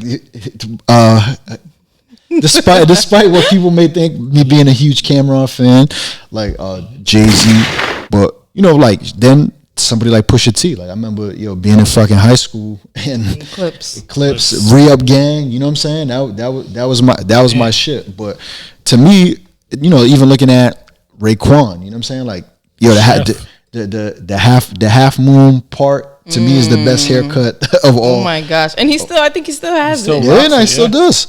But that to me is what hip hop is. It's like it's just that energy. You know what I mean? Yeah. If there's a piece of hip hop that's ingrained in you, what is it? I'll say that attitude, because I think hip hop. I agree. Hip hop for me, like, I think the ultimate freedom that you could have as like a black person is that you don't give a fuck what white people think about you, despite our history, despite what they may have done to us. it's like, yo, I'm not even checking for you like that. And I think hip hop is like the only thing that has given, it's unapologetic. It's giving black people that confidence where it's like, yo, man, I don't, you know what I mean? Like, I don't even care what these It's a people, whole world. Yeah. You have everything you need in the hip hop culture. Exactly. And for me, so it's funny, like, and that's why I think it's dope about like DJing, music, club, or just being a part of like the culture, is because there's a lot of things that are popular that don't mean anything to us. You know what I'm saying? So like country music. Yeah. but even like, you know, it's just things that I think is just with hip hop growing up, it's like, yo, you didn't want to be corny. Like being corny is like, you know what I mean? Like to be cool. Like it was a dub where, I mean, off rip, it was a dub if he was corny. Yeah, like I was never like, even like with like the boy band shit, all that, like that was like, to me, NSYNC is iconic. No, I'm not disagreeing. Like obviously, it's like that was a huge moment in time, but I wasn't checking for that. Like to me, that was like, like, you didn't need to. Yeah, like, you know, like, yo, seeing you actually got the photo back here, but I remember, yo, that Source magazine cover with Dipset on the cover and Cameron in the airbrush jean suit, like, yo, that shit changed my life. Like, yo, that album, that magazine cover changed my whole life. Like, you know what I mean? But I think one of the photos you got up there is from the spread. Like I still remember that magazine. Fun fact, I have maybe like 80 copies of Source magazine and like 90 copies of Rolling Stone, and I think I have that copy at home. Like I was just so obsessed with just culture, like the energy that you're talking about, and I think Stay Silent embodies that. And it's like a subculture because there's a mixture, right? Because now you have the with Norland, House Party Vibes, House Party Vibes. So it's a mixture of things, but it still feels like hip hop. Because you know what it is like for us, I would say all these different people in this culture that's going on right now, not just in Rhode Island, but you know, Boston, the whole New England, New York, like all these different places that we tap into, DC, Miami, LA. Talk that talk. Is yo, we have so much different source material. So it's like the things that we pull from, you know what I'm saying? Like our reference points. Like I always say, like, yo, people who don't like what we do, it's like they don't understand it. You didn't do your homework before you came here. Like, you know what I'm saying? Like everything that's going on in this room or what's going on has been thought of. So it's like we ain't just those. You know what I mean? This ain't just thrown together. This ain't just like, oh. It's not like completely out of the blue. Yeah, it's like every single detail, even the details that you think that people's not thinking about, like that shit has been thought through. That's like, yo, when you know what I mean? Like that's why I love the page in the Day Trail magazine where you guys show your reference points. Yeah.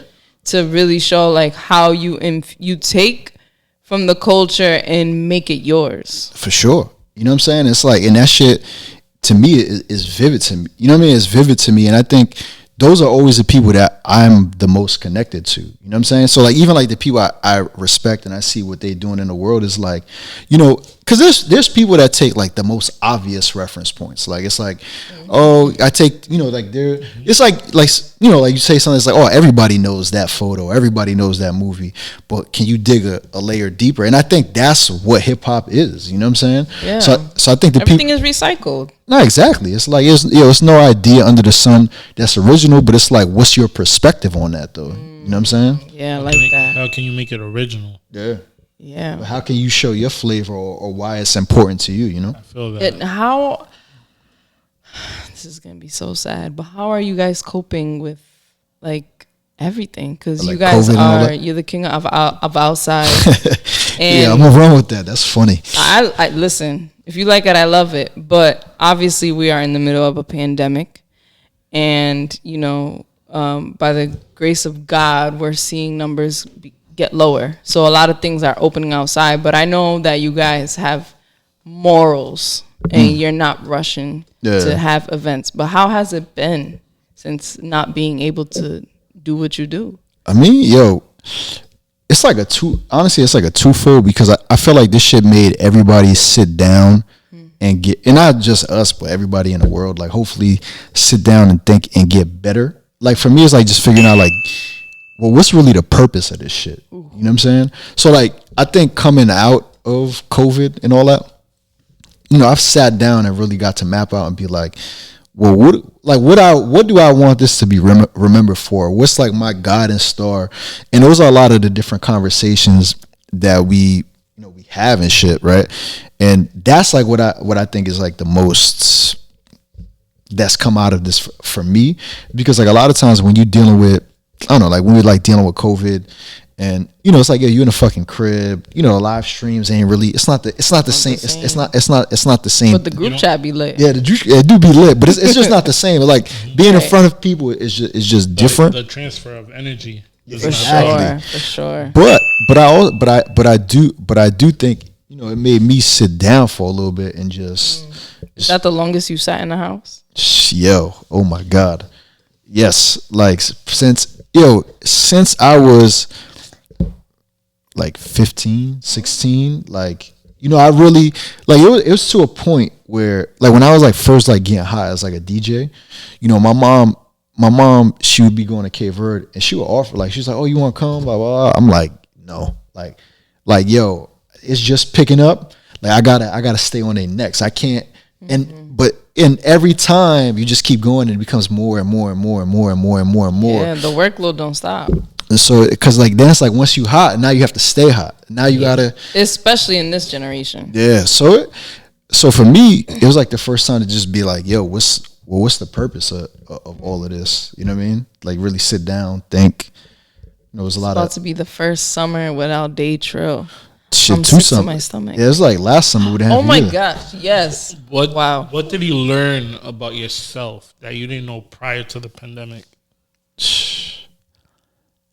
I don't know. That's a good question. I think I've just learned the value of time. Because so I used to, you know, like people always be joking. It's like, oh, you're a Capricorn, so like you guys are like mad, like structured, and you whatever. I don't know if that's true. I know some Capricorns who are wild. Yo, I don't know. You know these motherfuckers they be moving the goalposts on this shit. But so for me, it's just like learning the value of time, like coming out of this. And I've been working on this, like through this. It's just realizing it's like, yeah, you got to be intentional with what you want to do, and you also have to realize what you're putting your time towards, because it's easy to just be like, yo, you know, like you could waste 3-4 hours like easily. Like just on your phone. Yeah. Exactly. Like, yo, like to me, I don't got Instagram on my phone. I got that shit on the iPad on the crib. I don't got Twitter on my phone. You know what I mean? But it's crazy, like when you see your screen time. Like, yo, it'd be a point, like when I had that shit on my phone, yo, your screen time might be, I don't know, 10 hours, maybe 8 hours, 9 hours. Easy. Yo, my shit is like 5-6 hours now. You know what I'm saying? My brain is not clouded with all that shit at like all hours of the day, you know?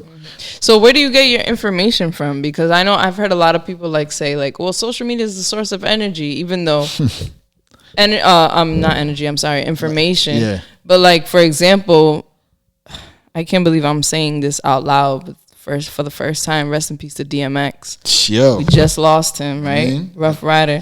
That shit on. Top 10 of all time, in my opinion. Of course. You know, there was so much misinformation. Like, he's dead, he's alive, he's not dead yet, he's a vegetable, his organs failed. Like, no, he's still good. He's on life support, which, you know, their family confirmed that he was, in fact, you know, he was on life support, which means he was gone before they unplugged him. Wow. And, you know, so how do you stay connected? So the interesting thing is, I think that people confuse, like, they think the internet is the only, not the internet, they think that social media is the whole internet. Mm-hmm. Like, there's a lot of internet out there. It's like Google. Yeah, so for me, like I'm big on RSS feeds, so I use like this thing called Feedly. And that's, so like the websites that I read, so like all of like the micro content that you see on social media, like that shit comes from somewhere, you know what I'm saying? Mm-hmm. So like whether it's like the Fader or Two Dope Boys, like I follow them on Feedly. You know, I read it like once a day, every 2 days, and you know I'm on like I follow different playlists and stuff like that. So I always see what's happening is just at my pace. Because honestly, I don't even think social media is good for keeping up with things. I think it's like you see a lot of conversation, but you don't really get the not really much substance. Yeah, you don't really get the source of what's going on in my opinion. There's not enough context. You'll see something and you're like, well, what are they talking about? It's like they're taking a piece of what sounds good enough to click on. Yeah. To get those follows, get that traffic. Yeah. It's an algorithm. It's an algorithm play. Yeah. And that's what I like about using an RSS feed is there is no algorithm. You know what I'm saying? It literally just comes in chronological order. Right there. A lot of people don't know that. Instagram. Yeah. Put your feed in chronological order. They'll never do it. It will never happen. It will never happen. But you know what's a hack though? You could do that on Feedly. You can add Instagram accounts on Feedly that you want to see, and it will show up in chronological order. It's obviously it's not the same user experience, but it's an alternative. That's dope. So you've done so much, and you will continue to do so much. I didn't know you were 31 years young. God bless, because that is you have your whole 30s. The 30s is the new 20s. Facts. Yo, you know, it's like you get like fake deep. Like I don't know, like that age shit don't mean nothing. It doesn't. To me. You're only as old as you say that you are. Once you start saying you're old, you're old. Yeah, it's like, you know, if you're still young, that's why I say I'm still 22. Because I feel like I'm still 22. I don't feel a day older. I just try to stay curious. I think that's what keeps you young. You know what I'm saying? That's true. It's like seeking that knowledge. Exactly. Like it's like how you were that kid that would look through those magazines or them CDs or be wondering. It's like I'm still like that at 31. You know what I'm saying? I think when you shut that off, that's when you become old. You know? Yeah, you expire. Your brain basically expires. You don't really have much to connect to. But I also think when you get old is like, I think the dope thing about getting older, I should say, is that you can pick and choose what's for you and what's not for you. So it's like, yo, like just because something's popping don't mean that you got to be on it. It's like, yo, you know, like there's certain things you like. You don't got to follow the trend. It's like, yeah, that's just not for me. Like you just realize like, yeah, that's for them. I can respect that they're doing that, but I'm just not into that. And that's okay. So we're definitely not seeing you do any TikToks. Nah. Yo, but you imagine Jay on TikTok? I can't. I be watching them niggas though. I think I seen you dance one time. Really? One time. Wow. And that was for Sabrina's birthday at Aurora. And I was like, Jay knows how to dance. And it was a pasada. And I was like, and he knows how to dance. But you know what's funny though? I feel like, I can't say all, but I'll say most DJs, they would have to know how to dance though. Because if you think about it, like just and this is, I don't know, this like weird. Like rhythm? Weird DJ nerd talk or whatever.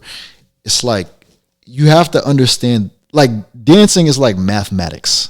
Like if that makes sense. Like 1, 2, 3, 4. Yeah. That's how you do. I mean, but that's how you break it down to white people. But no, but if you're black, I think you could just feel it. Yeah, but it is a feeling. But it is a feeling. But from a DJ standpoint, okay, yes, BPM, exactly. Right. So it's like you kind of have to understand that. But also, but I don't know. I come like before I was DJing, I come from going to parties. Like, you know what I'm saying? Like I used to. You're right about the DJ part because I picked up DJing not too long ago, and everything is. You have to not only know the music. I also have like a musical background. I don't want to like stump, but like I was one of the best clarinet players in the state. Hey, I didn't know that. That's fine. That's fine. I didn't know that. He's laughing because they always used to make fun of it. So now I'm trying to embrace it. It's like a secret part of my life because not a lot of people knew. I was the best trumpet player too. Yeah, I used to play trumpet. You remember that? Yo, that's so fun. a lot of the music, when I listen to music, I'm counting beats, like, you know, you're listening to notes, melodies, everything. And when you're a DJ, that comes in handy. So you're right, it is like scientific. There's a science behind it. But it's like, you know, I agree, because I think there are DJs who are very stiff, like it's like 1, 2. But I don't know, like you got to just feel that shit. Like I just think the types of music that come from our cultures is, you know, like you can't, you just can't resist. So what music is moving you right now? Since we're talking about music, what's moving Jay? Yo, low key, I listen to a lot of Gizom. Oh, yeah. like that's like on my, I don't know, like my free time. I listen like this nigga Looney Johnson has not dropped an album, I want to say since like 2016 or whatever. Like I listened to that shit like it just came out yesterday. like if I'm just driving, like that's like what I put on. But you know, like it's like a lot of Lucy's, you know, that I listen to. Like I fuck with a lot of what Freddie Gibbs is doing. Angry Freddie Gibbs now, because he's talking about how Nas inspired him and now he's trying to go harder. So like wait to hear. So I listen to like a lot of like that type of stuff. But then even going, I always go down like rabbit holes. So it's like it's never just like one day. You know, it's like some people, it's like they only listen to a certain type of music. I'm always like, it'll be a day where it's like, it might be 2 days where it's like, oh, I'm just in this Cape Verdean bag and that's what I'm playing. That's how I be sometimes. Yeah, or like I'm in the like 80s today. Yeah, exactly. Dance to right now, Griselda, Shayna Ward. Then I'll go to the Little Babies. Yeah. Back to El General. You know, to Tego Calderon, to, you know, Mariah Carey with Someone Thinks I Hate Her. No, I just don't like the way she be moving. Like that whole. But I'll be real with you. I didn't. So I started making beats like a few years ago, but I'm like progressing, getting better now and shit, right? And you produced Hill Holla's last song, right? Was that you or was that Cam Bell's? Cam. Yo, that real recognized. You produced somebody's last. I did a joint for Av. Okay. Like on that Av's project. But I got a few joints with Hill. And I got some joints with Israel Wusu that's crazy too. That's gonna come out. But I didn't really like respect the full depth of Mariah Carey until I started like really making music, because I didn't realize that she could sing in every key. Like I guess like that literally. Like, you know, I was like, she's literally one of the not best. Anymore, but before in her prime. But I didn't. But to me, I was like, what's the big deal? But when you realize it's like, yo, most of these R&B artists, they could only sing in 1 or 2 keys anyway. So, you know what I'm saying? And she had all of it.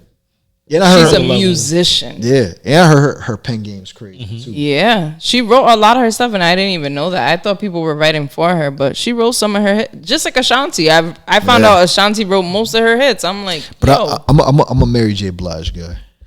I heard that on the last episode. What's your favorite song by Mary J? Oh man, yo, right now. Because that's time, but that shit changes. That right now it's the "You Remind Me" remix. It's that one, but slept on. Yeah, mine is everything. Yo, everything by Mary J is my. I like Be Happy. You know, but outside of "You Remind Me" remix, because like what's the 411 is a crazy album, but the remix album is even crazier in my opinion. I don't really like the 411. Yo, maybe because like. I don't know, maybe because I'm a little bit younger, my palette is different. But wow, I gotta listen to it again. Yo, there's a 3-song sequence on that album that is like, to me, like the most incredible R&B period. Ever. Yo, I don't know. I talk about this shit all the time, but it's like it goes from Reminisce into Real Love into You Remind Me, like. Yo, You Remind Me is I mean, Real Love gets played like it just came out. Yeah. That I don't know, but Mary J for me is. How about rapper? Who's in Jay's ears right now? Like new rapper? It don't matter. Like who's in your ear right now? If it comes to hip hop, you know, whether it's trap or new age or. You know, Larry June and Baby Keem. I've been hearing a lot about Larry June. Yo, Larry June, man, is like he's like to me is like what Dom Kennedy was in the 2010s. Yeah, Platinum Chanel. Yeah, you know what I'm saying. That's classic. That's a classic track. Like so like I don't know. I just fuck with. I like Larry June. You know, I was joking the other day, and I was like, if he was to be like a cartoon character, he'll be Patrick. Wow. Patrick from SpongeBob? Yeah, from SpongeBob, because he's laid back, is chill, he's not really stressing. Yeah. His instrumentals is very bikini bottomish. You know what I mean? Like, yo, man, he got crazy. Yo, that's funny. I never heard that. He got crazy production, bro. Like you got like Cardo, like nigga doing whole projects with Cardo. You know, and not only that, his wordplay. You have to, because he raps to you in slow motion, so you kind of have to like be able to retain that earlier bar to match it up to the third bar that you drop. You gotta like read along to the lyrics. Like, did he say that? If you're not into hip hop, you're not gonna pick it up. To me, it's like, I don't know. I think he embodies, like, obviously he's not like the best rapper, like the best rapper, right? But at the same time, I think he embodies what hip hop is. It's like, yo, I'm just a cool nigga. He stands out. Exactly. To me, I think he's different. Like, because when I first heard of Larry June, he was on tour. He was opening for Cousin Stiz on tour. So, and it's like this one, Larry June was on his trap. Is he from New England? Nah, he's from the Bay. Oh, okay. Oh yeah, yep. Okay. So he was like on his like trap shit, like, you know, Jigga Nigga one time, like doing all them type of records, and that shit was hot. Like his performance was crazy, but then when he got like on this type of wave, like I was like, oh, he found his bag. I said, this nigga is different, man. Sure. R.I.P. to the homie Spicoli too, man. He was like real heavy with Larry June, real instrumental in his career. He passed away last year. Rest in peace. But I want to get a little bit, I want to put you in the hot seat a little bit before we end. Obviously, there's a lot of talent out here. You know, not only DJs, we have everything here. Yeah, I don't need to go down the list. If you know, you know, and if you don't, just come through and find out for yourself.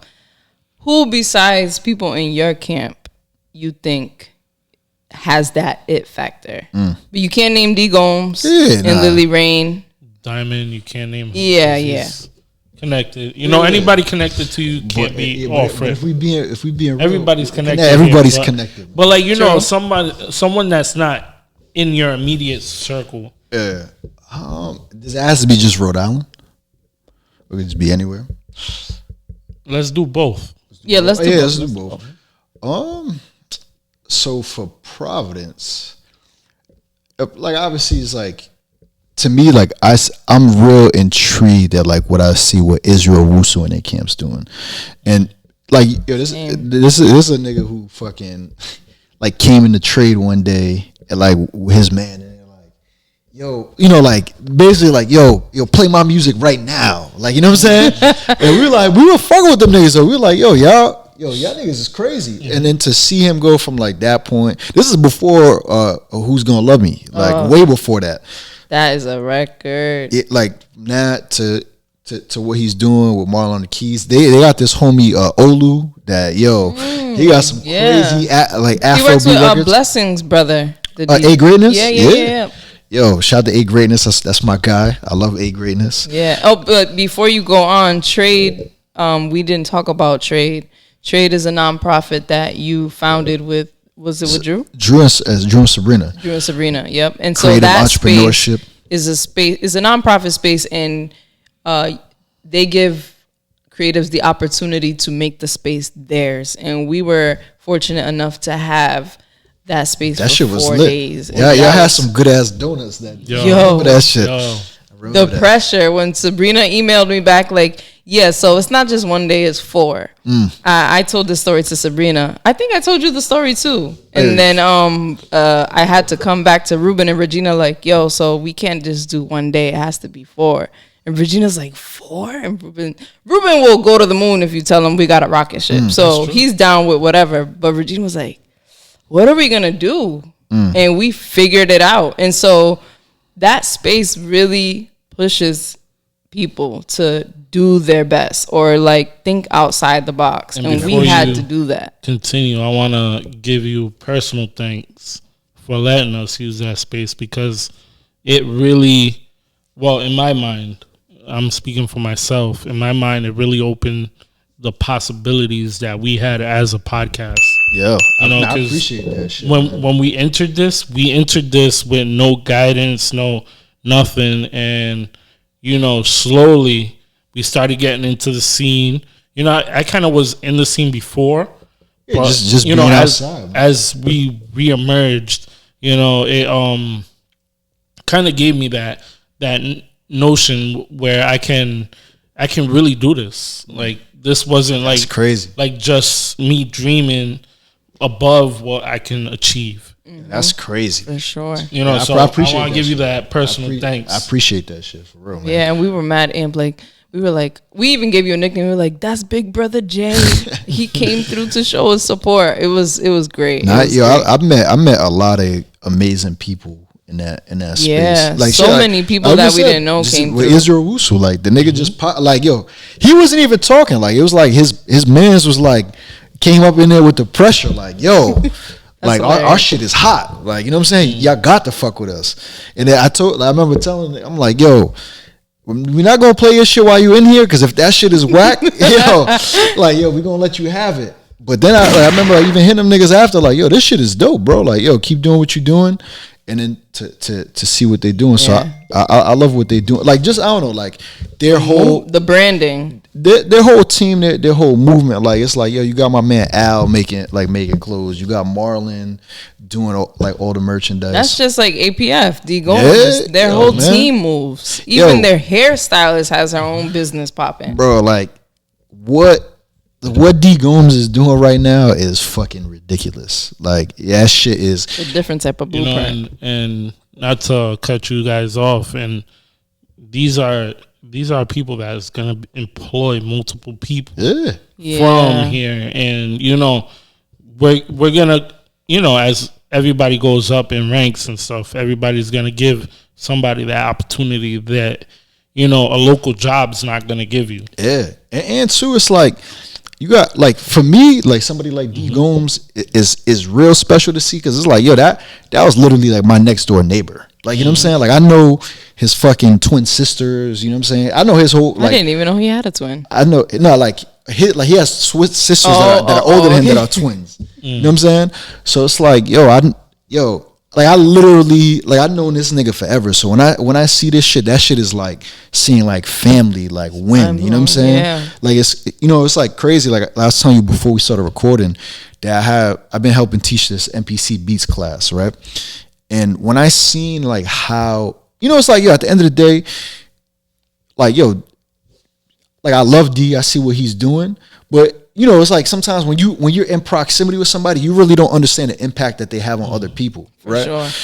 So when I'm seeing how this kid's reacting, like, like I have the song they did with Lil TJ, him and OSF Replay, like, there's the DJ Diamond version, and then there's one where he says, where's Nasty? That's my DJ. So I'm playing it for this kid, and he's like now this little nigga thinks like I'm the man because of that record, and I'm like, yo, like, I really had to call D, and I'm like, yo, like that shit just felt good to see. You know what I'm saying? Because I've never seen somebody react to a Rhode Island, somebody who, I'm not even gonna say a Rhode Island artist, but somebody who's from Rhode Island like that. Right. You know what I'm saying? Right. Because they're not, saying local artists has a negative connotation, but I understand why people say it. But we do have to regulate, like, calling them artists from Rhode Island, because they're working outside of Rhode Island. Their audience, some people's audience, like Flawless's audience, is not even mostly Rhode Island. It's outside of here, across the country. And that's the thing. It's like, yo, man, I remember, because like Cam, Hill, Nino, they used to have a studio, like off Elmwood, and like I sometimes I'd be in there, like, D's kicking it, like working with Cam and shit. So it'd be like me, Cam, Dex from APF, and D Gomes sitting in there, like, we talking till like 2-3 in the morning. You know what I'm saying? And this is like, for me, it's like the first time, because you gotta remember, it's like, shit, I know D from like growing up. Then everybody go their separate ways. Mm-hmm. So I don't even, like, I see that he's making music. I'm not tapped in like that. So like now we talking, we catching up, and I remember like sitting there like with Dex and them, and being like, yo, these niggas is ill. Like, you know what I'm saying? Like I'm like, it's for me, it's even more special because it's like, yo, these niggas are from my neighborhood. You know what I'm saying? Mm-hmm. So like, obviously, I love what everybody from Providence and all sides and what they're doing. And I'm not tapped into no beef or any of that shit. Mm-hmm.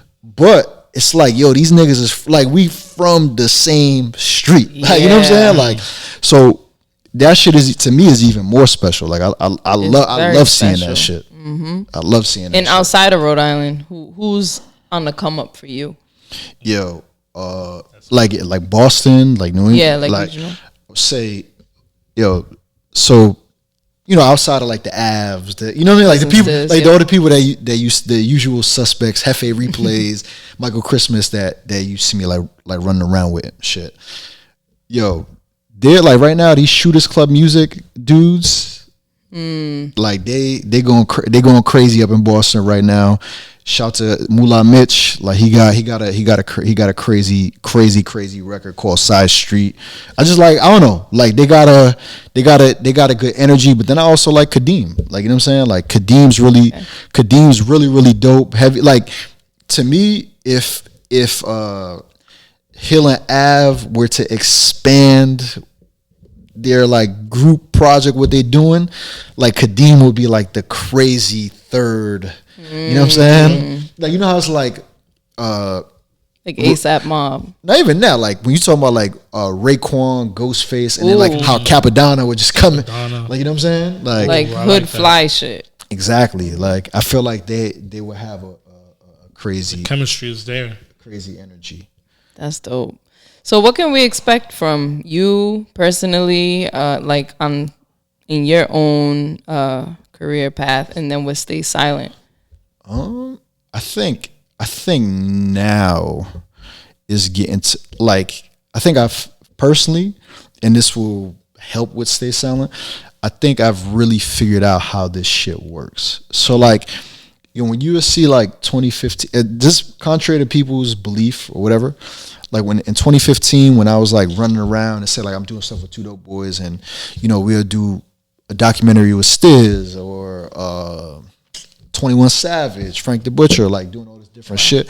Like, that was just on the love. Like, you know what I'm saying? Like when I was doing like, I remember I was in New York a few weeks ago, like to DJ at Rise Radio, and my man was like, yo, them interviews they used to do, the interview with the mix, it was called Some Jams, and I had fucking Pat from Bandulu on there. I had Joe Freshgoods. I did Joe Freshgoods' first interview ever on that podcast, like first podcast interview, right? Like on that joint. I had Peralta. I had Mecca from Two Dope Boys.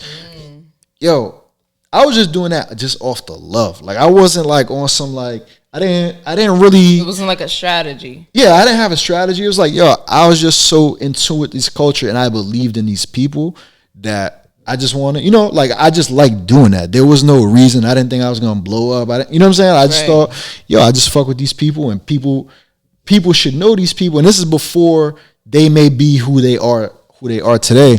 And so he really put, like, my man Prince, he really put the battery in my back and was like, you gotta do that shit again, because if you look at like everybody that I interviewed on them joints, like it's like you seen the year that. With the last few years Joe Freshgoods has had going crazy, from the New Balance collab, Converse, all this shit, right? Mm-hmm.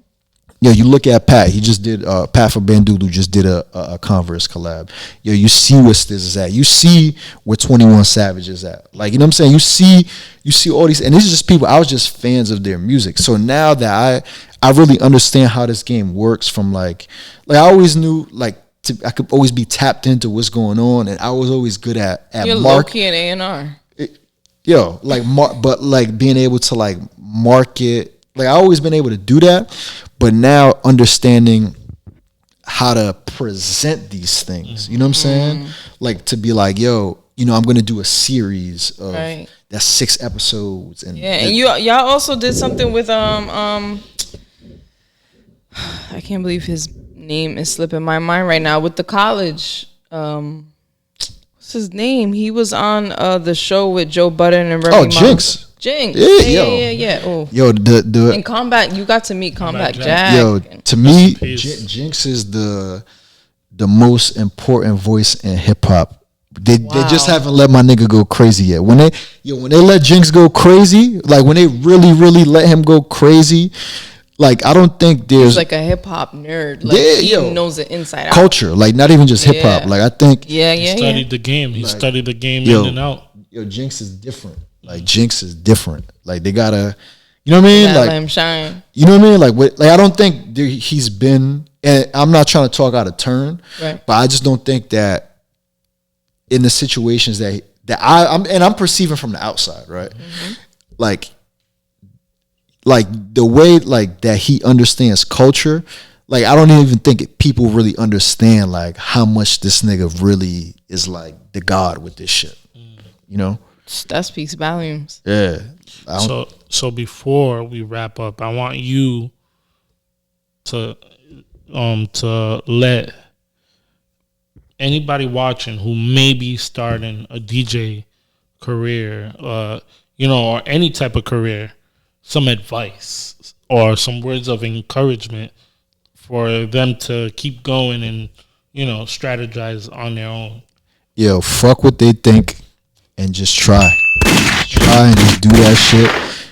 Yo, go suck in your basement for 2-3 years, you know what I'm saying?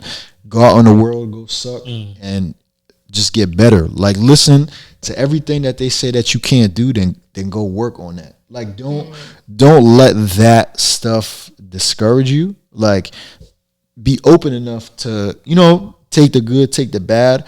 Because for me, everything they said I couldn't do, that's what I went to go learn how to do, so they couldn't say that no more. You know what I'm saying? Let's go prove them wrong. Yeah, so I think that's what anybody that's starting to DJ is like, yo.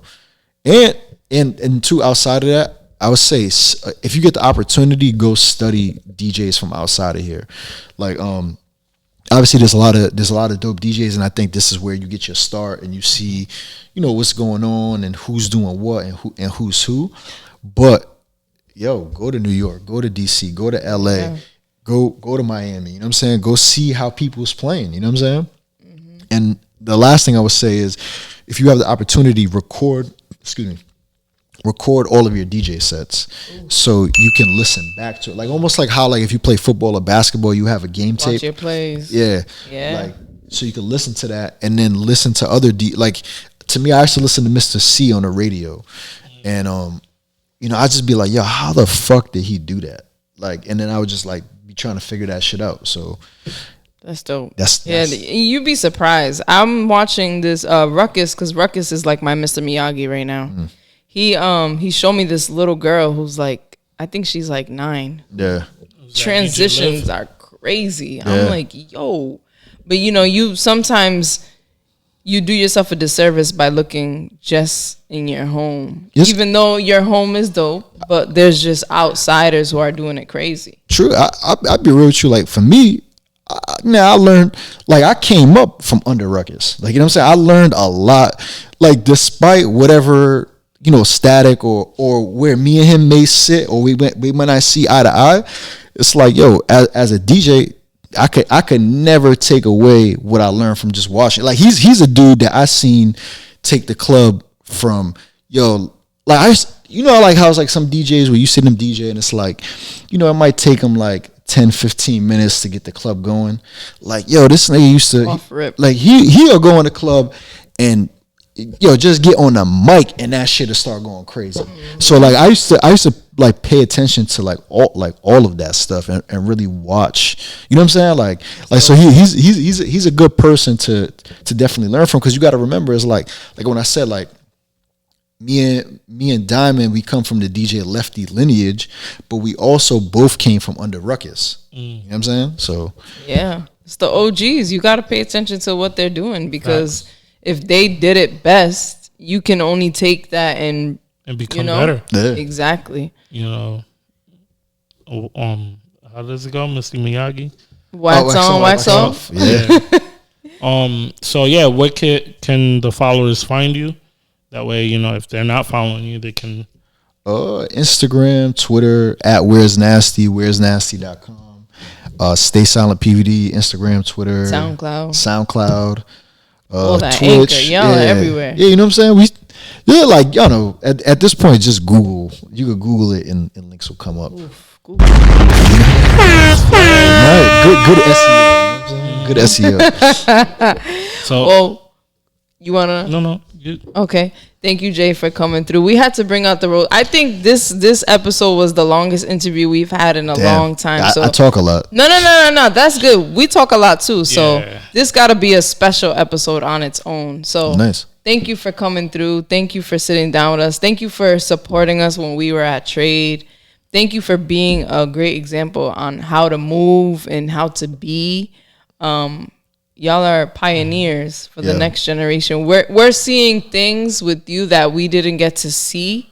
You know, so you took from the OGs and started your own movement, and we gotta push that shit. Yeah, further. It's gonna change forever. Yo. It's gonna change our forever. And not only that, but thank you for being part of our history. I appreciate that shit. For real, I appreciate that, and for y'all and everybody else. It's like, yo, I don't know, like there's gonna be somebody one day that's gonna look at us like how I look at like CR and them dudes, like, yo, right.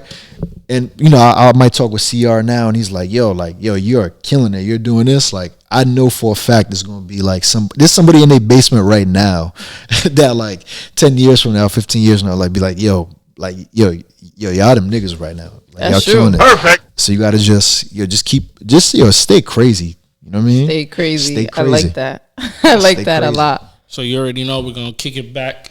So now it's time for my favorite part of the episode, which is Pass Me the Aux. Y'all know how it works, where we highlight a song or something we've been listening to, and you know, we showcase it to y'all guys so y'all can check it out. Cristina, what you got this week? So for this week, if you know me personally, you already know I can't go with anything other than J. Cole. Right now, my favorite track is J. Cole featuring Moray and 21 Savage, My Life on the album. Great song. Is it an album? Did he say it was an album? Off Season that came out last week. Let me tell you something. When I heard this song, it was good, right? You know, J. Cole's rapping. He's always rapping. He raps his ass off. But when I heard Moray's voice, I think I died and came back to life. What I tell you reminds me of a young T-Pain. You did say that. In the last episode, obviously it probably already happened, but I think we kind of like foresaw that. Like, because it makes sense. He's from Fayetteville, North Carolina, the 2-6, you know what I'm saying? So, two North Carolina niggas came together and made a classic, a masterpiece. This song to me is perfect. And 21 Savage's verses. He's the cherry on top. He gets better and better every time. He's creeping his way to my top 5. I said it earlier. If you don't agree with me, I really don't care. But like the new guys, 21 Savage is up there for me. Fair enough. After this song, he really, really proved himself. He Fair can enough. uphold a song with a GOAT. That says a lot. You see, I wanted to pick a song from the J. Cole album or project, whatever you want to call it. But I'm not going to do that. Okay. Because I want to dive into it a little deeper. So I'm going to go with an older song. It's On the Rocks by Movado. Oh, wow. I think, you know, and it's not the remix with Jay-Z on it. Please, no. No shade. You know, I love Jay-Z, but, you know, I like the original better. Okay. You know, just because the message, when you hear what he's talking about, it's like he's talking that talk. Yeah, he's talking the talk, and always when there's like turmoil in my city, PVD, you know, I tend to have a playlist for when the air is kind of, you know, thick and you know things are happening. Something kind of like put things into perspective. Yeah, because you know, it allows me to, one, kind of not think like everybody else outside the box. You know, it helps me think of when people are in that situation where they're on the rocks and, you know, things may go left or right and you don't know how it's going to happen. You know, so that's one of the songs that pops in my head every time. Outside of that, Many Men, you know, Many Men's always. Are you doing two right now? No. I'm just saying that outside of that, that's another song that's on that type of playlist. Like when that vibe. Things happen like that. Like I tend to, you know, it goes from, you know, all this like war type of music, then it goes to reggae. Because it like soothes me out, like you know. But yeah, that was that was Pass Me the Aux. You know, every week we will, you know, provide to you, a song, a banger, or something that we're listening to audibly. Is that even a word? Audibly? Audibly. We could argue about it. Audibly. I think it's audible. Audibly. It's fine. Okay. You give up? I got all the time. I got time. Hey, I have nothing but time. But yeah, that was Pass Me the Aux, you know. I do want to propose something, and I'm going to do this. You're proposing to someone on camera? No. Oh. Slow down there. I do want to propose that I want to do a playlist, a Pass Me the Aux playlist. We kind of talked to each other about this before, but I want the viewers to give us songs so we could put together. So it'll be us versus the viewers. So if you're interested in getting into a battle with us, let's do it. Nah, they don't want it. We'll take every month. We'll take songs that you guys pick, and we'll put our songs against your songs on a playlist. They don't want it, and we'll see who got the better songs. So yeah, in the comments, put a song. Put a motherfucking song in the comments. Just tell us the song that you've been listening to.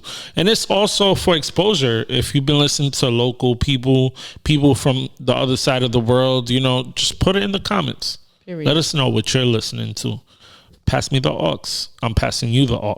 Like that, right? That was good. I like that. So yeah, Cristina, take us out.